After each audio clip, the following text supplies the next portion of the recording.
Aloha mai kākou. Welcome to everyone joining us on Zoom and Facebook Live for Mālama Kuʻu Home, an update from the Hawaii Tourism Authority. Thank you to all of our community members, industry representatives, media partners, government officials, and HTA board members in attendance.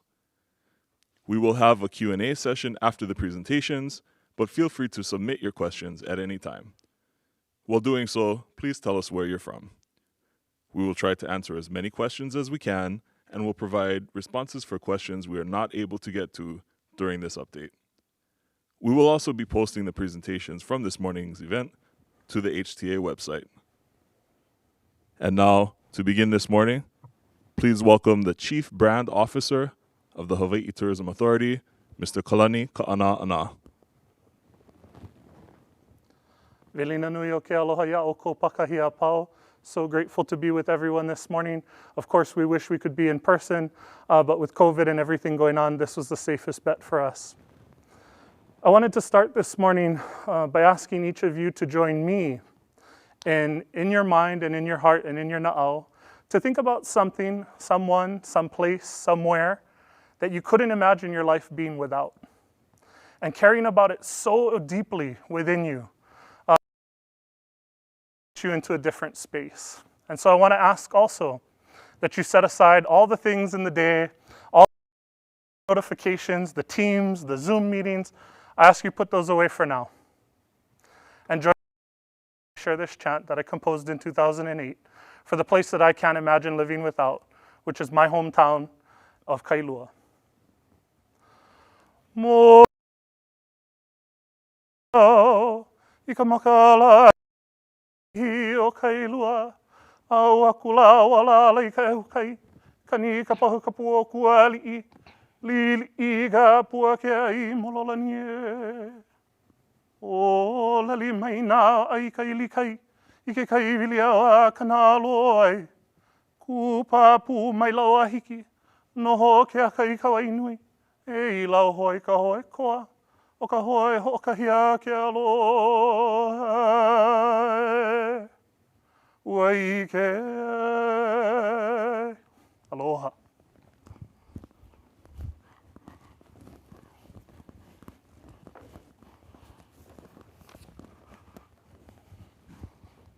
My. What is this industry coming to when the chief brand officer is also the chanter? Kalani, we cannot thank you enough for getting all of us to connect in a very deep and visceral way with our own home, whether that home is on Kauai, Oahu, Niihau, Maui, Molokai, Lanai. And for our fisher peoples on the island of Kaho'olawe, we wish them well as Moku o Keawe, the island of Hawaii. Mālama Kuʻu Home, or caring for our beloved home, is more than just a theme for today's presentation. It is a mantra that we would like everyone in the state of Hawaii to adopt. Take a look at your personal lives and the choices you are making, whether it be professionally or personally or in the nonprofit sector. All of those efforts that are geared to make Hawaii stronger, better, and more resilient are all acts of Mālama. Mālama is a verb, and we care for the things we love most, regardless of where we are. But I want to credit as well that this theme is inspired by the events that took place between 2014 and 2017 as our voyaging canoe, Hokulea, made its way on the worldwide voyage on a mission to navigate toward a future that was healthy and sustainable, not only for us here at home, but also on island Earth. This was a bad hair day in New York, for me at least, but two of my friends that joined us that day when Hokulea arrived at the United Nations. For myself and the late Mayor Billy Kinoi, we knew that this day was auspicious. We knew that this day was transformative. We saw the Secretary General come out to meet the canoe and greet Nainoa Thompson as its navigator. And we knew earlier that day, I should say the day before, Billy was part of the crew that actually got Hokulea into New York Harbor in position for the next day's ceremony at the United Nations. It was on arrival at the United Nations that the Secretary General at that time, Ban Ki-moon, reached out to Nainoa in his speech, saying to him, "I count on your leadership and commitment as we carry out our plans to make the world safer and more sustainable for all." Prior to that, in September of 2014, the Secretary General was aboard Hokulea in Apia, Samoa. And it was at this conference, hosted by the Global Island Partnership, that the Aloha Plus Challenge, which had just been adopted by the 4 mayors, the governor at the time, and the Office of Hawaiian Affairs, was rolled out and introduced at a global forum in Samoa. And those goals outlined 6 target goals for Hawaii to achieve by the year 2030. The Aloha Plus Challenge is embedded in the strategic plan of the Hawaii Tourism Authority. 2 weeks after being in Samoa with the crew of Hokulea, Ban Ki-moon returned to deliver a speech in front of the General Assembly at the United Nations.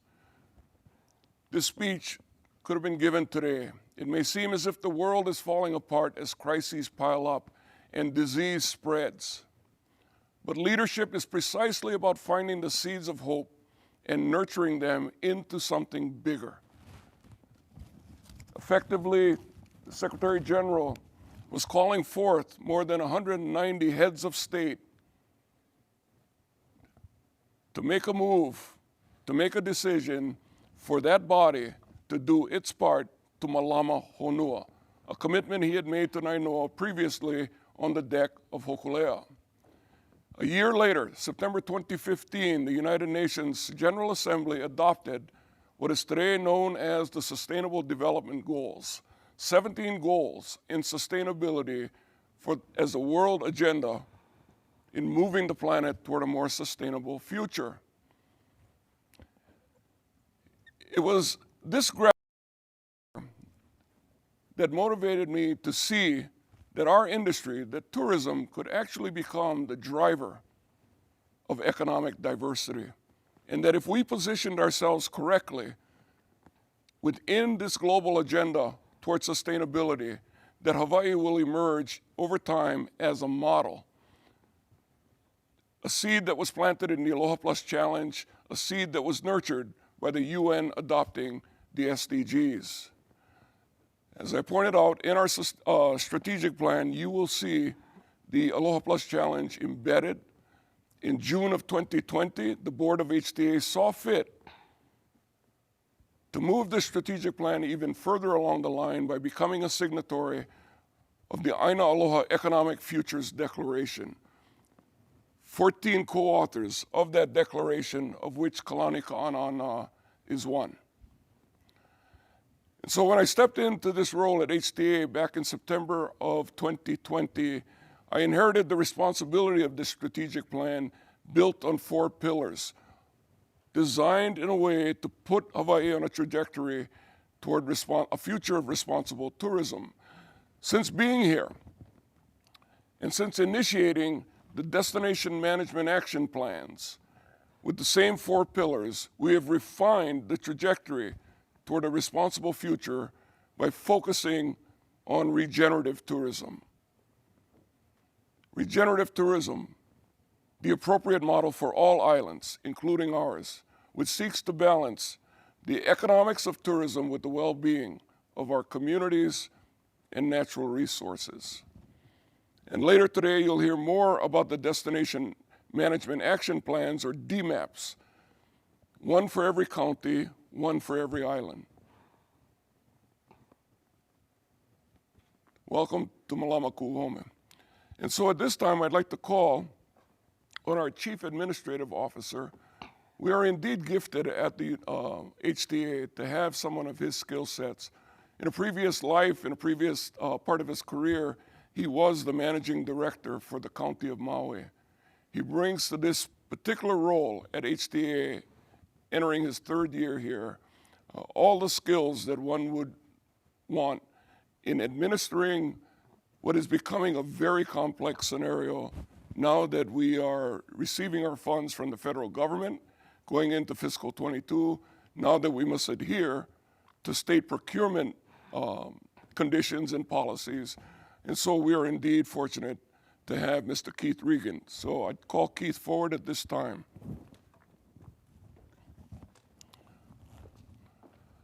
Thank you so much, John. Thank you for having me here this morning to give a brief update on some of the organizational changes that have occurred here at the HTA.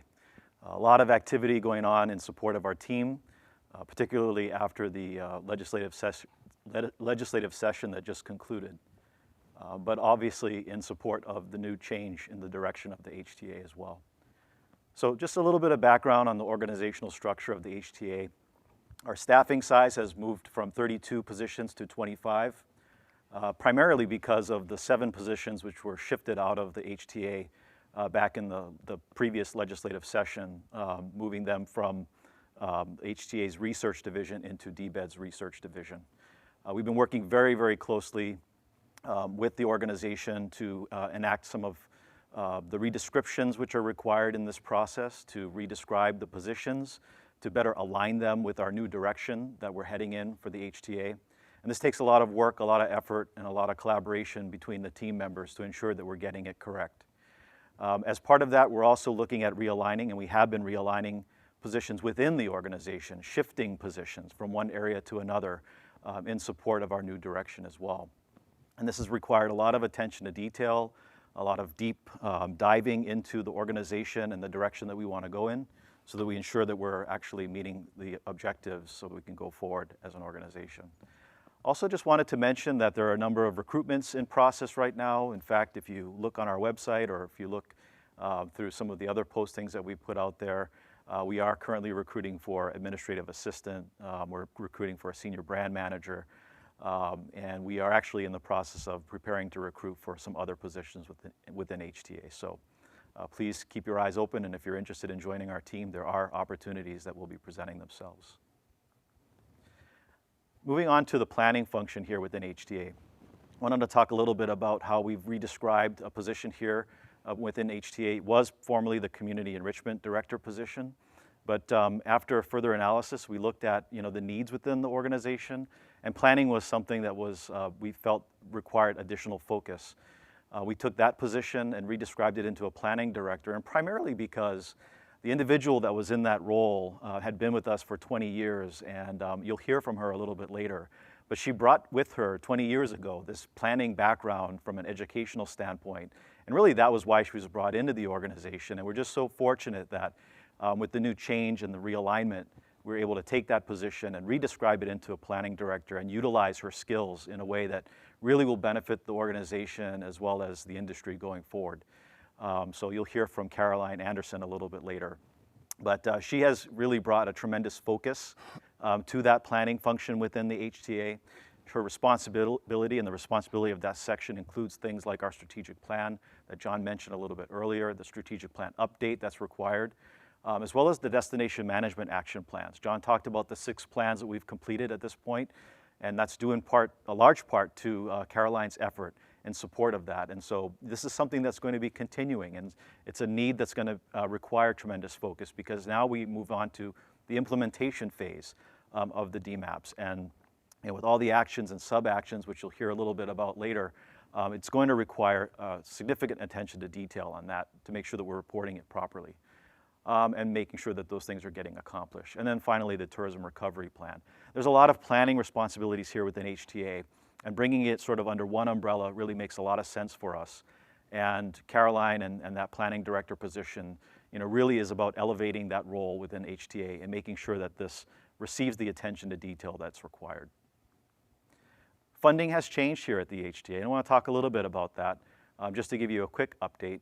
Previous to the legislative session, the HTA was fortunate to have a tourism special fund, of which TAT, transit accommodation taxes, were deposited into that account throughout the year, and that was used to support our overall mission, goals, and objectives.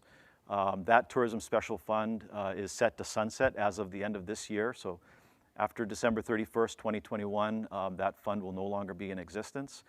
We are funded primarily through American Rescue Plan Act funds, or ARPA monies. You may hear that term from time to time. We're very fortunate and appreciative of the legislature as well as of the governor to provide us those funds, that $60 million of operating funds that we have. We've been working very closely with Budget and Finance as well as other state agencies to ensure that we're able to allocate and utilize those funds through the processes that they've established. This requires a lot of attention to detail as well, primarily because of all the I's that need to be dotted and the T's crossed. This is federal monies, as John mentioned a little bit earlier, federal grant monies that require a lot of reporting and accounting to ensure that they're being utilized properly.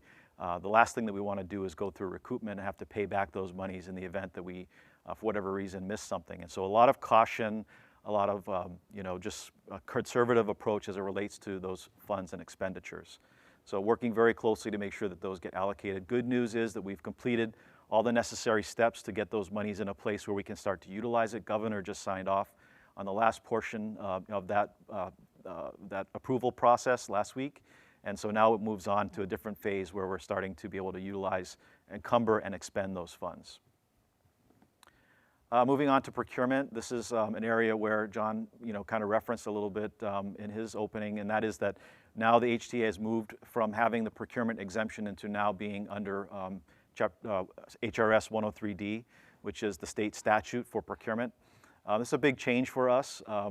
Prior to this, we did follow 103D. We had our own internal policies for procurement that mimicked 103D, but now, making sure, now that we're under the state procurement office and under 103D, just making sure that our policies are properly aligned, our procedures are properly aligned, so that we're making sure that we're following all of the requirements that are set forth by the state procurement office.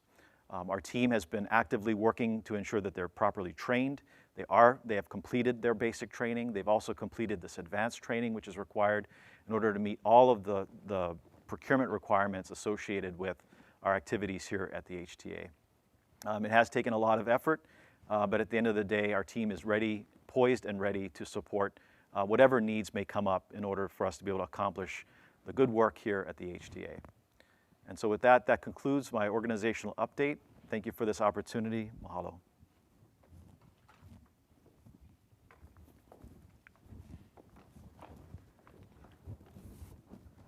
Thank you, Keith. At this time, under Keith's area of responsibility is planning, finance, procurement, research. He also is responsible for our kuleana here at the Hawaii Convention Center. So he's got an incredible amount of work under his domain and responsibility. At this time, I'd like to reinforce this whole theme of Malama by sharing with you one of the 30-second film clips that was produced by the Hawaii Visitors and Convention Bureau.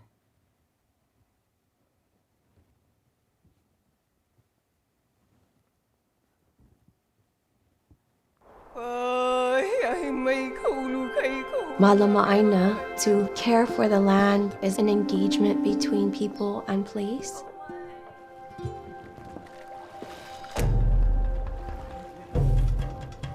When we all Mālama, there's nothing we can't change.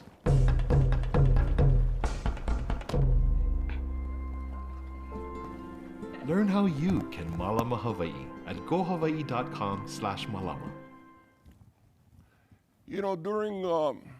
During Kalani's segment, you'll hear more about how Malama Hawaii and Mālama Kuʻu Home are becoming central to all of our marketing efforts in every one of our geographical areas and among all of our global marketing teams. As Keith pointed out, we made a promotion that we're very proud of.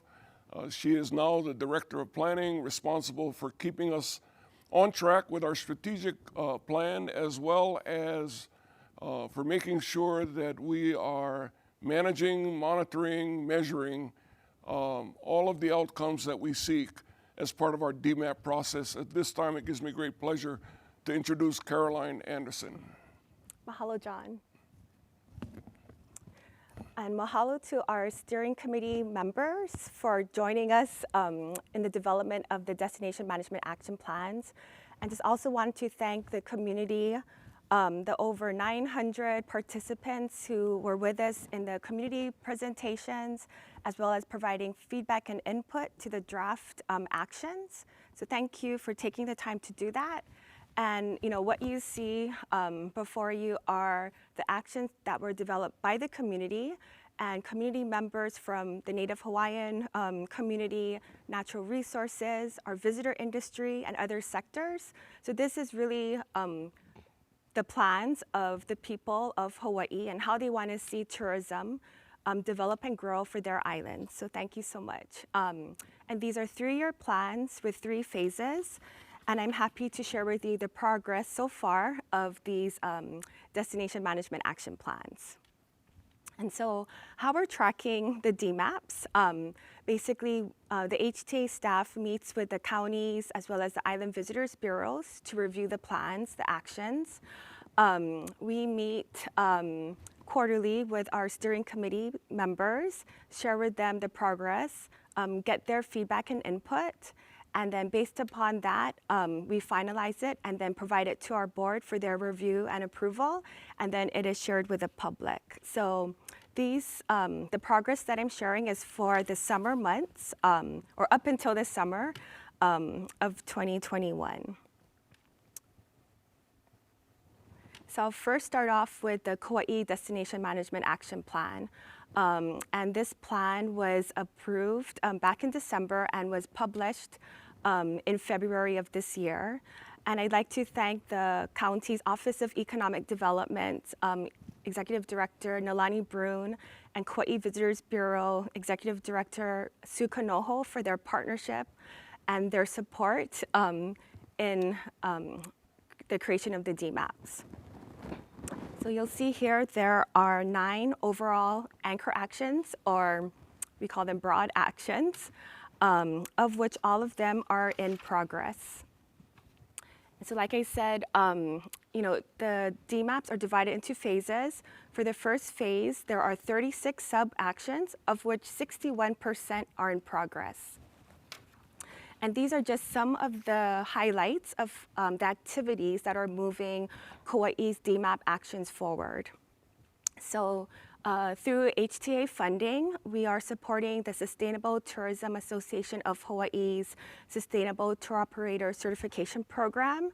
And through this program, we're ensuring that our natural resources are taken care of. Through our fabulous research team, they are working with or Uber Media to gather data, and with this data, we are monitoring visitor counts at hotspot areas, or areas that are of concern to us that are identified in the DMAPs. And they've created dashboards. We call it the Symphony dashboards, and it's on our website. We've also partnered with the Kauai Visitors Bureau to produce COVID-19 health and safety brochures that were distributed at the Lehue Airport. Also through the County of Kauai, we have supported them through their getaroundkauai.com website, and this is in answer to the car rental shortage, and also to help them, their visitors as well as residents, find alternative modes of transportation on the island. And lastly, one of the actions in the Kauai DMAP was to diversify, and so we partnered with Go Farm Hawaii to encourage agritourism initiatives, and partnered with the Hawaii Farms Trail in the enhancement of their app to provide opportunities for both residents and visitors to partake in agricultural tourism activities. I'd like to share with you the initiative that the County of Kauai is doing. Through HTA funding, they are developing an ala koko retail and networking space to promote Kauai's local businesses. So I'd like to introduce you to Crystal Apeles, project manager for the Ala Koko project.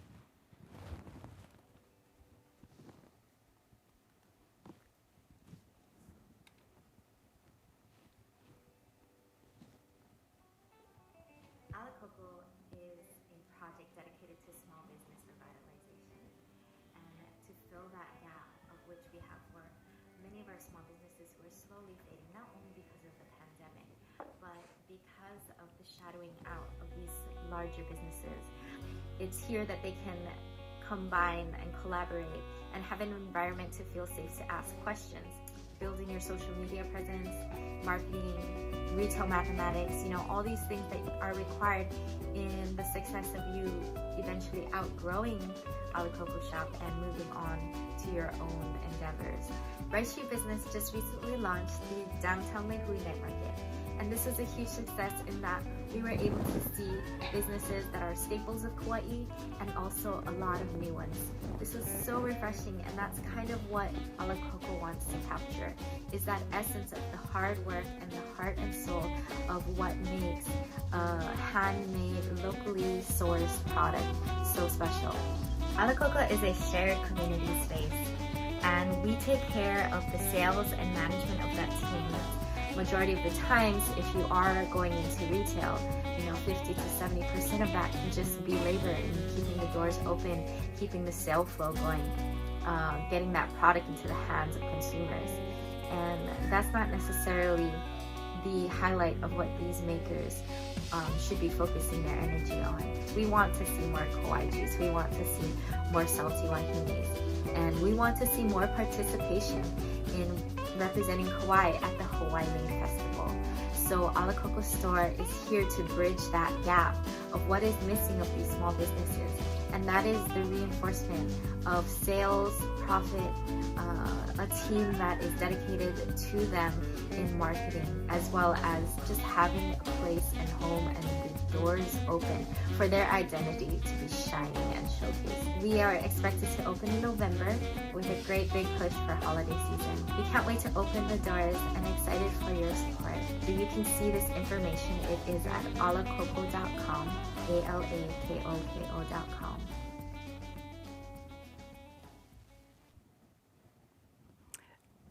Mahalo again to the County of Kauai, Cristela Pellis of Ala Coco, and all the Kauai businesses who are part of this project.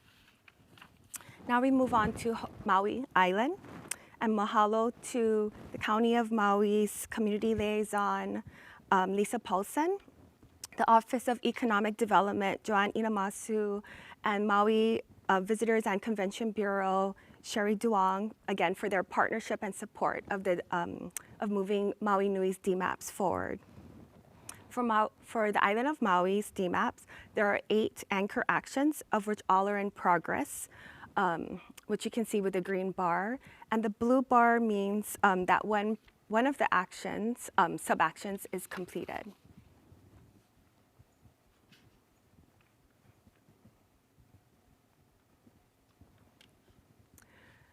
So of the 23 sub-actions, 70% are in progress. And sorry, again, 1 is completed. And these are just some of the highlights of the activities being done to move Maui's DMAP forward. Thank you to the Hawaii Visitors and Convention Bureau for relaunching the Go Hawaii app. This is one of the, or 2 of the sub-actions in the Maui DMAP. Also for the promotion of the Hawaii sunscreen law to visitors. Again, reef safe sunscreen. Mahalo to the Native Hawaiian Hospitality Association for the support that you give for online cultural training and for doing the Kahuina conference. Again, this was all to support the action of ensuring that our visitor industry and businesses are trained in the Hawaiian culture. The HTA had also convened state, county, and federal agencies and nonprofits to look at mitigating visitor impact at Hana. And you can see here the agencies that were involved. And lastly, mahalo to the Department of Transportation, Airports Division, Maui Visitors and Convention Bureau, and to Polynesian Adventure Tours for providing a Maui Aloha shuttle as an alternative mode of transportation to address the impact of cars, rental cars. Now moving on to Molokai, there are 6 anchor actions, of which all but 1 are in progress. There are 23 sub-actions, of which 60% are in the works. And you can see here, again, some brief highlights. The HTA is working with DOT airports to set up an Aloha Ambassador volunteer program at Molokai Airport. The county has also implemented programs and issued grants to help small businesses. And lastly, the county is also working to restore affordable and dependable air service to the island. And now on to Lanai. And you can see here that all but 1 of the actions are in progress, and actually 1 sub-action has been completed. There are 24 sub-actions, and 63% are moving along. And again, to share with you some of the activities being done to move Lanai's DMAP forward. Again, county is working to restore dependable and affordable air service to the island. Mahalo again to the Maui Visitors and Convention Bureau for installing a digital kiosk at the Kahului Airport to provide travelers with information. And also through the Maui Visitors and Convention Bureau, they developed rat cards as well as a video to promote Malama Maui County's pledge. And now I'd like to share with you one of the projects that the HTA is partnering with the Lanai Culture and Heritage Center on with the enhancement of their Lanai Guide app. And this is one of the DMAP actions that the community wanted so that people, when they travel to Lanai, will use it as their guide around the island. Aloha everyone, my name is Shelly Preza and I'm the Executive Director here at the Lanai Culture and Heritage Center, and we're really grateful and honored to be a part of helping to move the Lanai Destination Management Action Plan forward. And so part of our project is to enhance and upgrade our Lanai Guide app, which is a free resource that we developed in 2016. And so through the years, we've added different places of significance that visitors can take a look at and learn more about. And our hope is that this will help to promote more informed access to our special places here, not only for visitors, but also for residents. And so part of our action through the DMAP program is to do an overall upgrade of functionality to the app so that it's up to date, easier to use in terms of the driving feature. We also have augmented reality features to promote kind of a more enriching experience for those who come to Lanai and specifically to the Lanai Culture and Heritage Center. And also we're working on a promotional video that will help to showcase this app and encourage people to download it because it's free. And I guess our ultimate hope is that, you know, through this resource being available for people, that they'll take the time to kind of learn more about the place that they're visiting, and hopefully that'll help not only enrich their experience, but also encourage them to be more respectful of this place that, you know, we call home, and that a lot of our community still has like deep cultural attachment to the land and to our special places. So our hope is that it'll just help to promote you know, respectful access to our island, and that they'll leave it better than when they found it. Mahalo again to Shelly and the Lanai Culture and Heritage Center for the work that they do to perpetuate the Hawaiian culture and Malama Lanai's natural resources.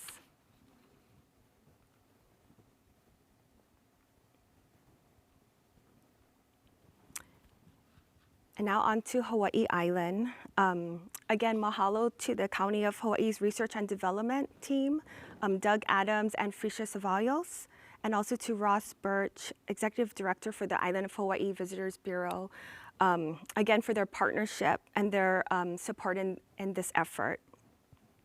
And as you can see here, you know, with the Island of Hawaii's anchor actions, all are in progress. And of the 45 sub-actions for Hawaii Island, 73% are moving along. And here are examples of activities, again, that are moving Hawaii Island's DMAP actions forward. So thank you to the County of Hawaii's grant program to help with projects that the community wants to do, as well as to their pilot project for tour operator certification. Hawaii Volcanoes National Park is also restoring the original Hawaiian place names to its parks, maps, apps, and signs. Island of Hawaii Visitors Bureau has invested in the Pono Pledge video, which again is targeted to residents and visitors on how to make Hawaii Island a better place while visiting. Mahalo to the Native Hawaiian Hospitality Association, again, for supporting cultural training for our visitor industry and businesses. And again, mahalo to Go Farm Hawaii and the Farm Trails, Hawaii Farms Trails for their continuing support in growing agritourism for the island. The last video that I'm going to share with you is of the Pololu Valley Steward Pilot Program. And this is a partnership between the HTA, Kupu, and DLNR's Na'alahele program. Pololu Valley is identified as one of the DMAP hotspots for Hawaii Island. And through this project, HTA funded 4 part-time stewards to help manage the area.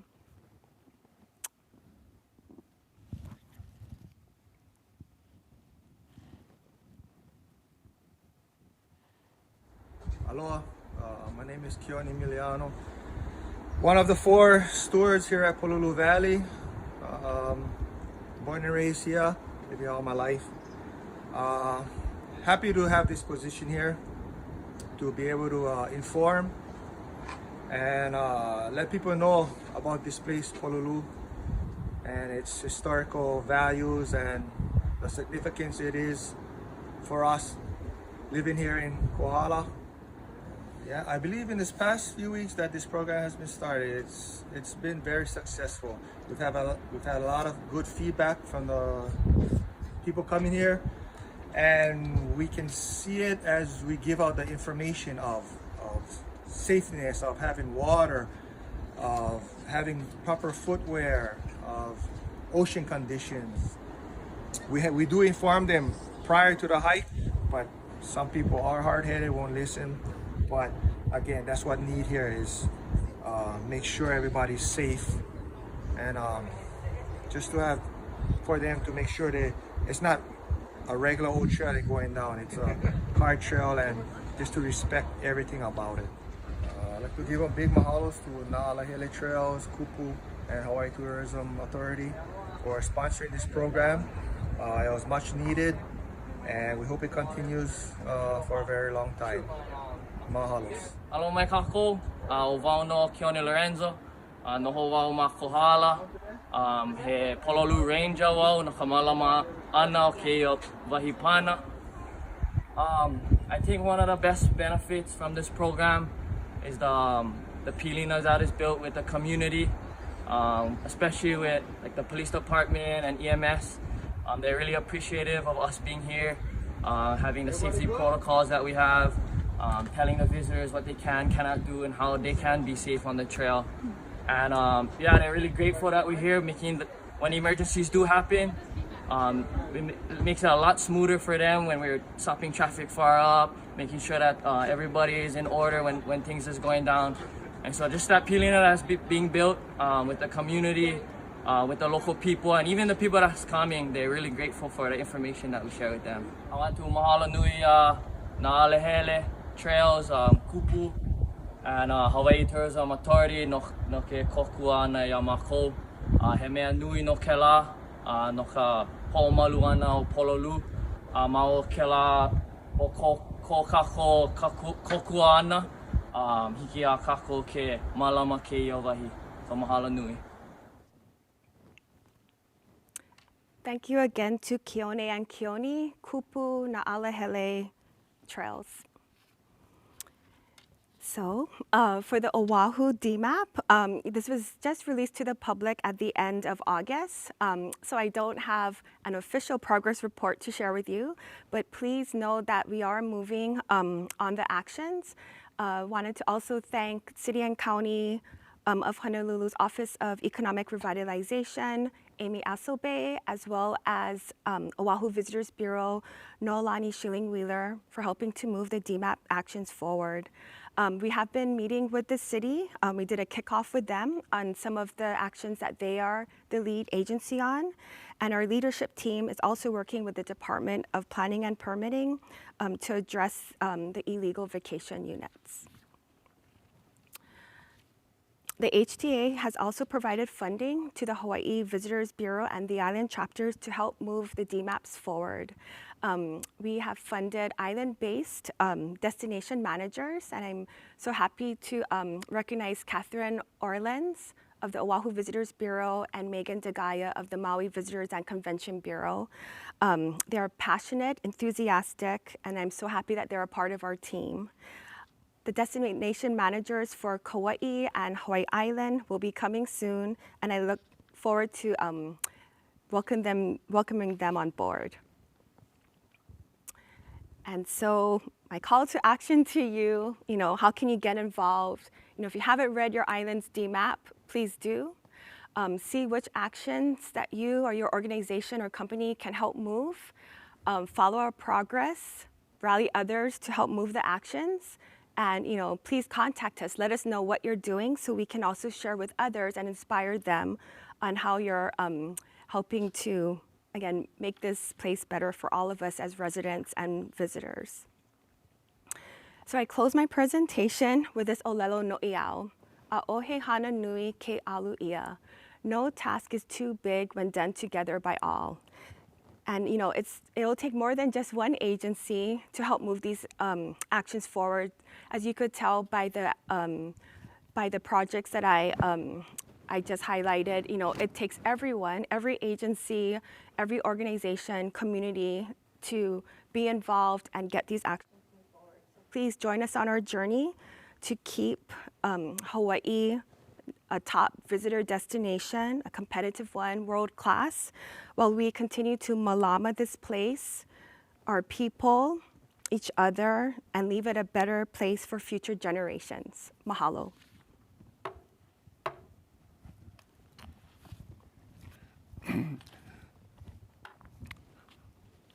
Thank you, Caroline.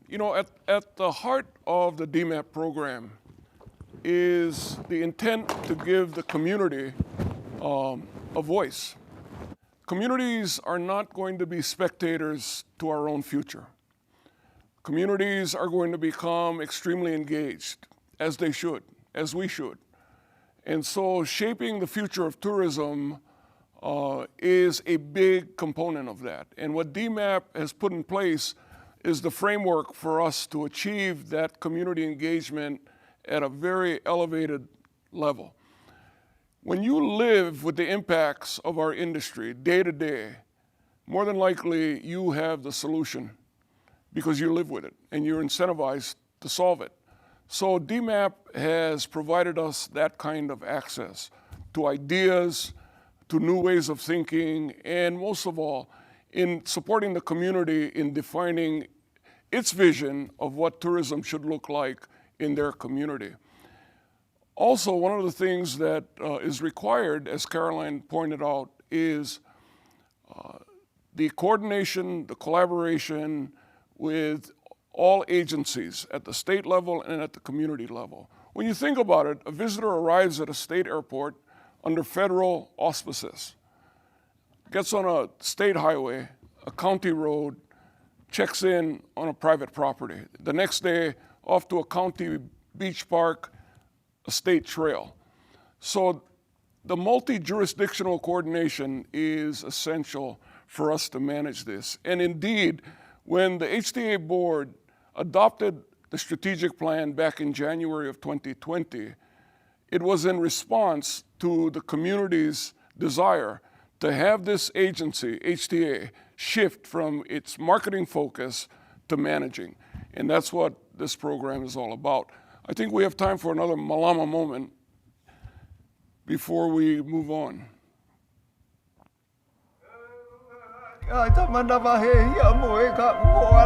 Mālama Aina is restoring the native forests.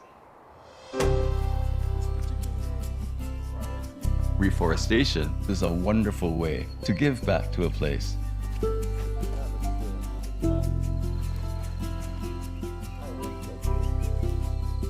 Learn how you can Mālama Hawaii at gohawaii.com/malama.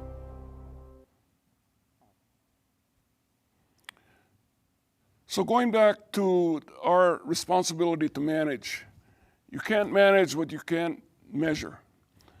And so the important function in that area has to do with research.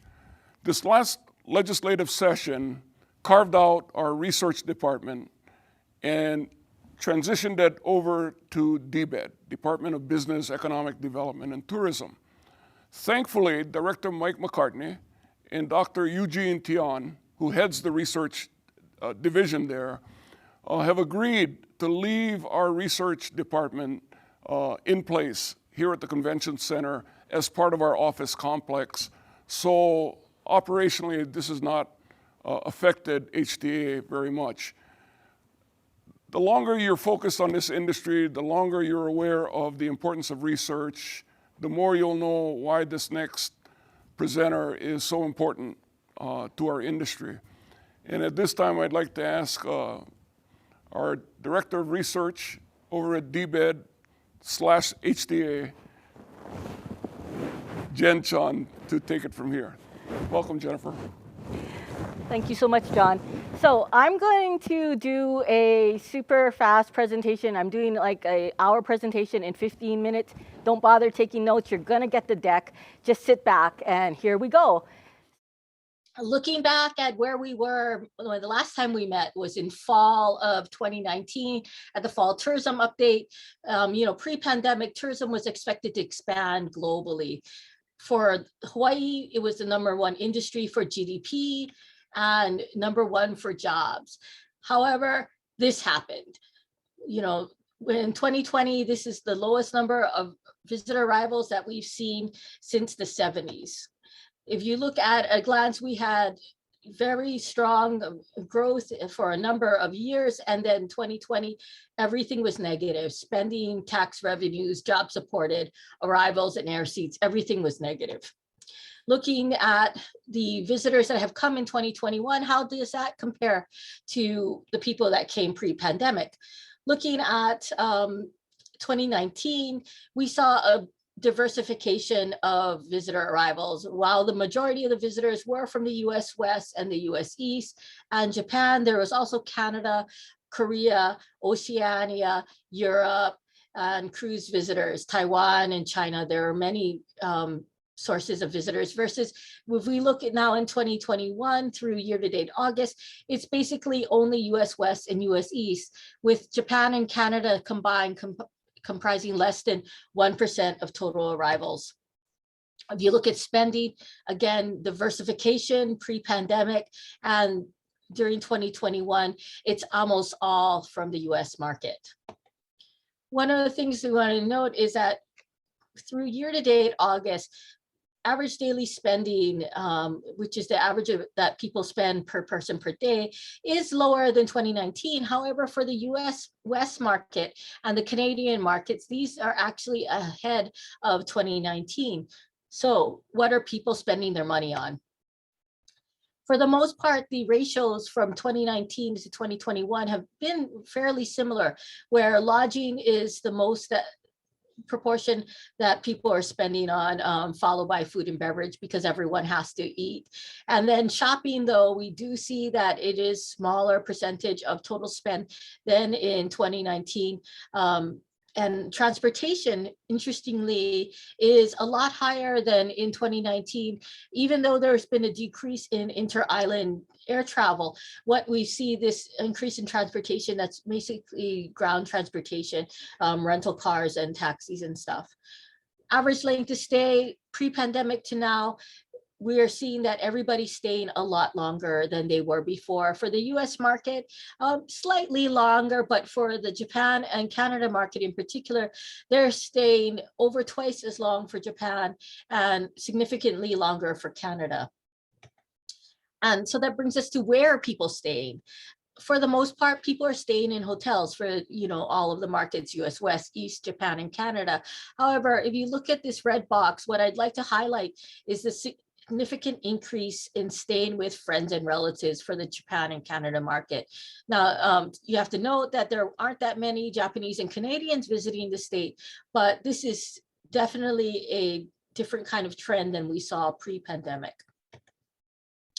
And also for purpose of trip. Most people are still coming for vacation. However, I wanted to highlight the severe decrease that we've seen in the mating convention and incentive market. You just haven't been able to gather as much in 2021 as we did pre-pandemic. And so this market has been significantly impacted, and the meetings convention and incentive market tends to be a higher spending market. The other thing I wanted to highlight for Japan and Canada is the increase in visiting friends and relatives. Now, we saw that with the accommodation choice, but this is a really big change from pre-pandemic levels. Looking at nonstop scheduled seats to Hawaii in August, we did have fewer nonstop seats to the state than we did in August of 2019. However, if you look at the red box, the domestic number of seats were higher on every island. And that's pretty significant because it felt crowded, even though there were fewer seats available, and international seats were very much just a fraction of what we had last August. And September is a similar story. Looking at October, again, we see domestic seats up across the state. November, we also see domestic seats up across the state, but we do see in November, starting to revive the international air seats. In Kahului is called out in particular because in November, air seats are going to be higher than 2019 air seats, and this is largely due to the resumption of the Canadian market. Same thing happening in December, where we still have significantly more domestic air seats, and the resumption of the Canadian markets are showing up in the international. We're also seeing more Japanese air service also. One of the measures of success for the Hawaii Tourism Authority is visitor satisfaction. And this survey is fielded on a year-round basis, reported out quarterly and annually. So looking at Q2 2021, one of the things that we do see is that during Q2 2020, we saw a decrease in people who are rating their trip as excellent. We saw a little bit of increase for 2021, but still lower than pre-pandemic levels. And I want to note that because sample sizing Q2 2021 is only going to be US West and US East. So blue being US West, red being US East. Looking at people who say that they are going to recommend Hawaii as a vacation destination to their friends and family. Again, we see a decrease in Q2 of 2020, with it rising a little bit up for Q2 2021. Likelihood to visit. We're asked people if they're likely to revisit in the next 5 years. And one of the things that we did see that was interesting is that the likelihood to revisit is actually higher for the US East and slightly higher for the US West than pre-pandemic levels, especially in Q2 2020, where people realized that they were visiting the state during a pandemic, and this was probably not the best idea, and that it would probably be better to come back when the pandemic is over. Meeting expectations. We do see that in general, Hawaii does exceed expectations for these markets. However, if you look at Q2 2020, we see definitely a decrease, and with the scores climbing back up for 2021. So one of the things about the visitor satisfaction and activity survey is that it does track activities and attractions for the different islands across the state. And this slide shows an example of some of the visitation to the top visitor attractions on the island of Oahu. Moving on to resident sentiment survey, this is another measure of success for the Hawaii Tourism Authority. This survey has been conducted since 1988 and is generally an annual survey. However, the Hawaii Tourism Authority Board recently voted to have this survey conducted twice a year. So this is the spring 2021 survey, which is somewhat different from previous surveys. And one of the things that we asked in spring of 2021 that we've never asked before is tourism in Hawaii worth it? And across the board, across the state, for every county, people have said that tourism in Hawaii is worth it. The question in specific that we asked was, in 2019, visitors spent nearly 18 billion in Hawaii, which produced 2 billion in state tax revenues to support local schools, hospitals, and infrastructure. Do you think tourism is worth the issues associated with the industry? So of course, this acknowledges that there are issues, and we are not hiding behind that. So one of the questions that we've been asking since 1988 is, has tourism brought more benefits than problems? And you can see in the early years, people were very much saying that there are more benefits than problems. However, in the recent years, especially during the pandemic, we're seeing much lower scores where the benefits are outweighing the problems for, the problems are outweighing the benefits for people. This slide here shows the impact of tourism on you and your family, whether it's been mostly positive or not. And again, we do see in the early years relatively positive impacts. It flattened out for a number of years, but in recent surveys in 2020 and 2021, we have seen these ratings go down. And I think a lot of it happened because of the pandemic and the shutdown of the tourism industry and how that played out, whether or not you were working in tourism or not. Here's another question that we've been tracking since 1988 is, this island is being run for tourists at the expense of local people. And one of the things that we've seen as visitor arrivals have increased in recent years is that this number has steadily been going up. And it's in the last 2 rounds of this survey, it's been over 2/3 of the people who think that. So I want to share with you some other resources that we have, and in particular, thinking about how tourism impacts our island. So this is the Symphony dashboards that can be found on our website at Hawaii Tourism Authority, and here's the link. So what we have is a statewide summary. So this is a statewide summary for July. It shows you all in one place, some of the visitor arrivals, visitor spending, average length of stay, comparison of origin markets to 2019, and also looking at the top international markets and looking at the top domestic states. Over on the right-hand side, we see the top 30 points of interest visited. And the interesting thing about this is that it's showing you the breakdown of visitation to these locations by visitors and residents. So blue is residents, yellow is visitors. So you can see some of these points of interest that are very popular for visitors are heavily populated by residents, and other places are mostly visitors. We also have a breakdown by island, similar to how we had the visitor arrival information and origin source market. This chart looks a little bit different in that it's breaking down visitor top points of interest and resident points of interest. And this is something to note and helping in the management of tourism, just trying to understand how people are moving around throughout the island. So looking at on a island-wide level, a statewide level, we have the lodging summary, which presents a holistic view of lodging in the state. And you know that we have the hotel report, we have the vacation rental report, we have the timeshare quarterly report, but this is the only place that we have it all together on one slide.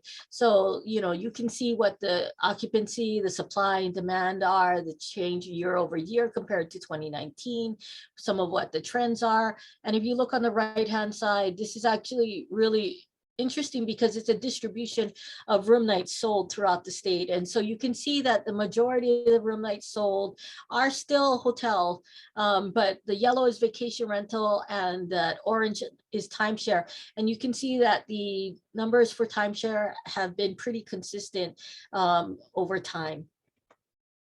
Looking into visitation insights, this one in particular is for visitors. And so what you can do is you can select the time period, you can select the island, and you can select the origin country. And in this case, I chose United States, but you can choose whatever other country you'd like.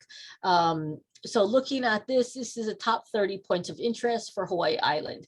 And in July of this year, Kailua Kona Town was the most popular point of interest for visitors. And so the middle column, it tells you where else people went on Hawaii Island. So people who visited Kailua Kona Town also visited Hawaii Volcanoes National Park. They went to the Kona Airport car rental location. They went to Queens Market, King Shops at Waikoloa. And then we wanted to know, well, people are doing multi-island visits, where else are they going? And no surprise that these people who are visiting the island of Hawaii are also visiting Waikiki. They're going to Kalakaua Avenue. Also, they're going to Pearl Harbor and Kapiolani Park, Royal Hawaiian Shopping Center. This here is the visitation insights for residents. And what's special about this is really the first time that anybody is looking at what our residents are doing. So this particular charts on your screen are for the island of Oahu for Oahu residents, but you could have easily picked residents from Hawaii County or Kauai County and seen where those people are going when they go to other islands. So in this case, island residents for Oahu, the most popular is Chinatown. And where else are these people going? They're also going to Ala Moana Shopping Center and the regional malls for Pearl Ridge and you know, some other areas. But where else are people from Oahu traveling? So no surprise, people are traveling to Maui and people are traveling to Hawaii Island. And this is one of the things that's really special, is that if you can kind of go down the rabbit hole and look at where people are going from month to month, from county to county. We also initiated special research reports during the pandemic, and most of them can be found on our other research page, and here's a link to that. One of the ones that we are pulling every day from the Safe Travel System is the Trans-Pacific Screen Passengers. And an important thing to note about this table is that this is everybody on the plane. This includes the airline crew, includes people who are not getting out of the airport or just transiting through, as well as returning residents and intended residents. So this is not actually visitor arrivals. This is just everybody who's on the plane, because Safe Travels requires everybody to get screened. We also have travel agency booking trends, and this is something that we've been producing on a weekly basis. We use a subscription to a company called Global Agency Pro, which comprises over 90% of the world's travel agency airline transactions. And this, like I said, this data is updated on a weekly basis. Here are some of the measures that we're looking at for this. You can take a look closer on the website. But I wanted to call out some trends that we've seen recently for travel agency booking. So the blue line here is 2019, and you can see that from the last half of the year, June through December, fairly stable as far as bookings go. But when we look at 2021, we do see that bookings slightly went up, you know, in June, but it's been decreasing overall, you know, throughout the summer. And we are now seeing increased activity again. And some of this is for the Delta variant, is due to the Delta variant, and also pronouncements from the governor and also the county mayors. So when we look at when these people are actually going to arrive, again, the blue line is 2019, red line is 2021. We do see that going out into the summer period, there are some similarities to 2019. However, if you look at the fall, like in November and December, going into the beginning of January, 2021 bookings are definitely softer than what we saw for 2019 for the arrival in the same period of year. Looking at cancellations and rebookings as the total number of ticket transactions for future arrivals of any date. One of the things you'll notice is that the blue line is 2019, and for the most part throughout the year we're seeing less than 1% of the total transactions are for cancellations and rebookings.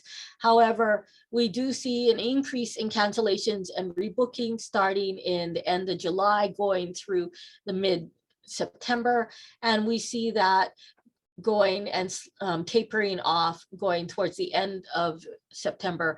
And hopefully a lot of people have already moved any kind of bookings that they would have moved already. These are some charts that we present on a monthly basis, usually at the Hawaii Tourism Authority board meeting. And one of the things that this shows is that looking at for the US market, this is the booking pace for future arrivals by month. And so for October, trailing a little bit behind 2019, but pretty much similar. November, we see a little bit more softening, and December, we see further softening for the US market. Looking into Q1 through 3, we see that again, Q1, similar to what we saw in the other chart, is softer. Q2 is a little bit more on par with 2019, and Q3 is looking more similar. So as we look at the out months, things look like they're getting better. We also have similar charts for islands. And so this chart in particular is for the island of Oahu. It shows US, Japan, Canada, and Korea. And in the main deck, we also have charts for Australia. This is another data source that the Hawaii Tourism Authority has access to, and it's called YouGov. And it is a syndicated survey that has over 10,000 consumers being surveyed every day, and we subscribe to databases for the US, Japan, and Canada. And this data is refreshed on a weekly basis. Here are some of the metrics that are being presented in this report. You can take a look at it on the website. Every report in this series has a list of significant dates because that impacts people's perception, starting from March 2020 with the start of the pandemic and all the governor's announcements since, and also through 2021 through his pronouncement on August 23rd saying now's not a good time to visit Hawaii. Looking at the trends we're going to look at for US. So this chart shows people who are considering a trip to Hawaii, and this is a 2-week moving average. And so according to this chart, we see that more people are considering taking a trip to the state of Hawaii in general, where they haven't picked a particular island, and also the island of Hawaii. We see that still there's some popularity more for Maui, and Oahu and Kauai are pretty stable. However, we also have this index back to January of 2020. So when you look at the index, even though it looks like on a pure basis that the state of Hawaii and Hawaii Island was actually ahead, we're looking at on an index, we see that there's actually more interest in Kauai, Maui than there was in 2020 of January 2020. Looking at another segment, this set of reports, again on a weekly basis, is specifically looking at the responsible traveler segment. So these are people who self-identified as being responsible, so they are more concerned about culture and environment, wanting to leave places better than when they first visited. So this is looking at the US for Oahu. This, similar to what we saw in the previous deck, this is looking at consideration, and there are many slides, and so these are just examples from each deck. So the lines in the back are whether or not people would recommend. The blue line is consideration, and then the green line is purchase intent. So we see a lot of people who are recommending Hawaii to their friends and family as their next vacation. There's a lot of people who are considering Oahu as their next vacation location. However, when you look at the people who are actually booking, the consideration of Oahu doesn't always translate into actual booking for Oahu. Another report that we have from the YouGov series is looking at the US avid travelers. So for those of you who have been paying attention to Jay Talwar's presentations, this is the kind of traveler that we're looking at for the US market. And this is looking at, for example, level of comfort visiting an airport right now. And we see the avid traveler that with the higher income levels are actually more comfortable visiting an airport right now. General long distance travelers under the age of 55 are less comfortable. And on a national basis, only 16% of people are comfortable going to an airport right now. So this is something that as people think about their vacation to Hawaii, because you really can only get to Hawaii right now by air because cruises aren't working. So these are things that are important to think about. Looking at future travel plans, we're looking at people who what are the expected changes in air travel for them. And for our average travelers, we see that they are planning to increase travel a lot. However, for the long distance traveler or the national average, those people are mainly staying the same. And another, not published on a regular basis, I pulled some data from the YouGov's global travel profiles just for today. And this is looking at a sample that is across the globe. They have a lot of sample in a lot of markets worldwide. So taking a look at Australia, Canada, Japan, and USA, these are some markets that are important to Hawaii. What are the obstacles to travel overseas? And we see that for Australia in particular, travel restrictions are very important. So 53% versus for Canada, that number is 47%. Japan, only a quarter of people are worried about travel restrictions. And in the US, only about 30% of people are worried about travel restrictions. The other important travel obstacle is health risk. So for the Canadian market, over half of the people are worried about health risks. That's a little bit lower in Australia and Japan and the US. But again, those are important considerations. One of the considerations for the Japan market that is higher than other markets is actually safety. So 38% of people in Japan are worried about safety, and that's an obstacle to travel for them.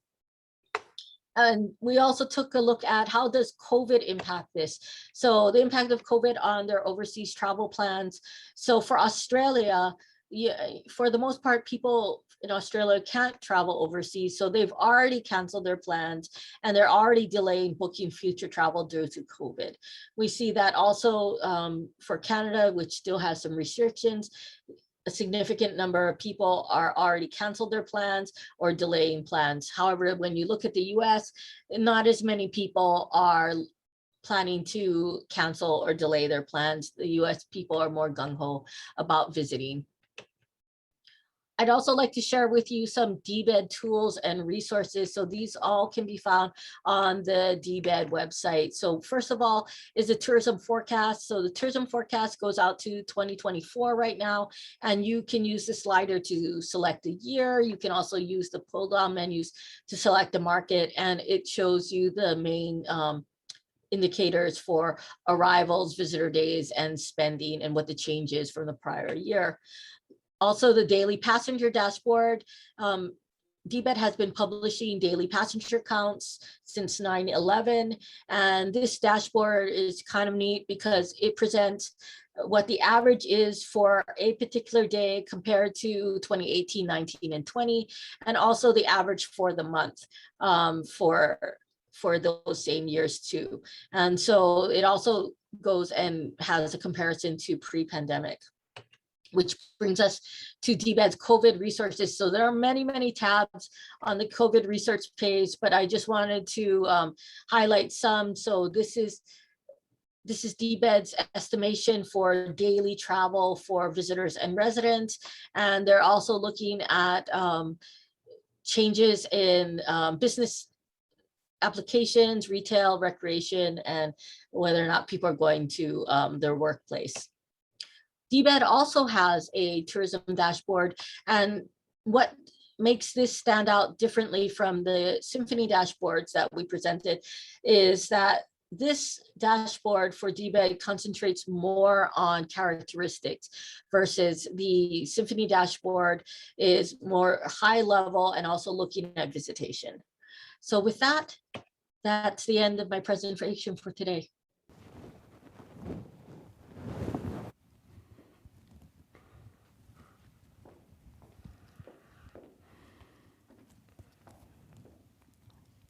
Jen, thank you. I really should apologize to all of you who took notes or attempted to take notes on this research section. What you need to know is every chart that you saw in Jen's presentation will be available to you on the HTA website, later today. It's time to maybe another Mālama moment would be appropriate. The word Mālama translates to taking care. We Mālama the land that feeds us.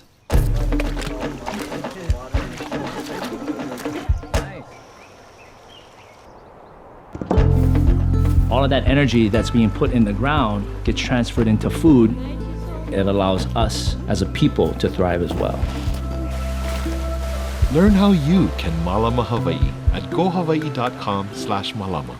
So what you're looking at are 30-second clips. There are longer formats that build on each of these themes that you've seen. And I'm sure many of you have already been able to access and seen this. Now, earlier this year, with the consent of our board of directors, and for those of you that may not be aware, I am directly accountable to 12 members of our board of directors under the leadership of its chairman, George Kam. And earlier this year, with the consent of our board leadership, we created a new position. Heretofore, in years past, there was a position here called the VP of Marketing. And historically, somebody very capable and seasoned in hotel marketing, primarily, occupied that role over the last 22 years. And this year, in response to A, the strategic plan, B, to the messages that we're hearing in the community, we felt that it was time to pivot and reshape that leadership executive role. And born on July 1 was a new position called the Chief Brand Officer.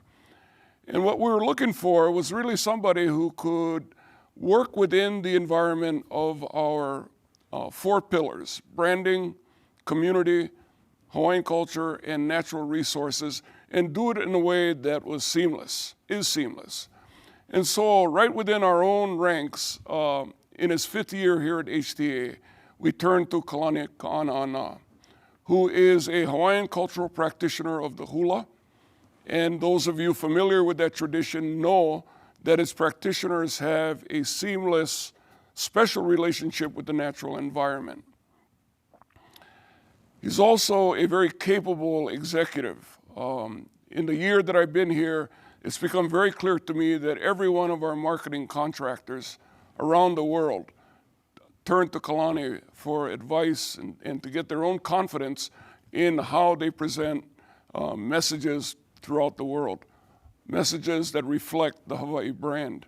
And then he's also a Hawaiian language speaker. And I was reminded a couple of years ago that people who speak Hawaiian actually kind of dream in Hawaiian, right? They don't dream in English and then translate it. Hawaiian becomes very much a part of their being and really their first language, English becoming their second. And so Kalani brings all of that to this new role. It is indeed a special time at HTA to have that major division of our work under his leadership. So at this time, please welcome Kalani Ka'ana'ana. Mahalo, John. Really excited to start today, having followed my colleagues.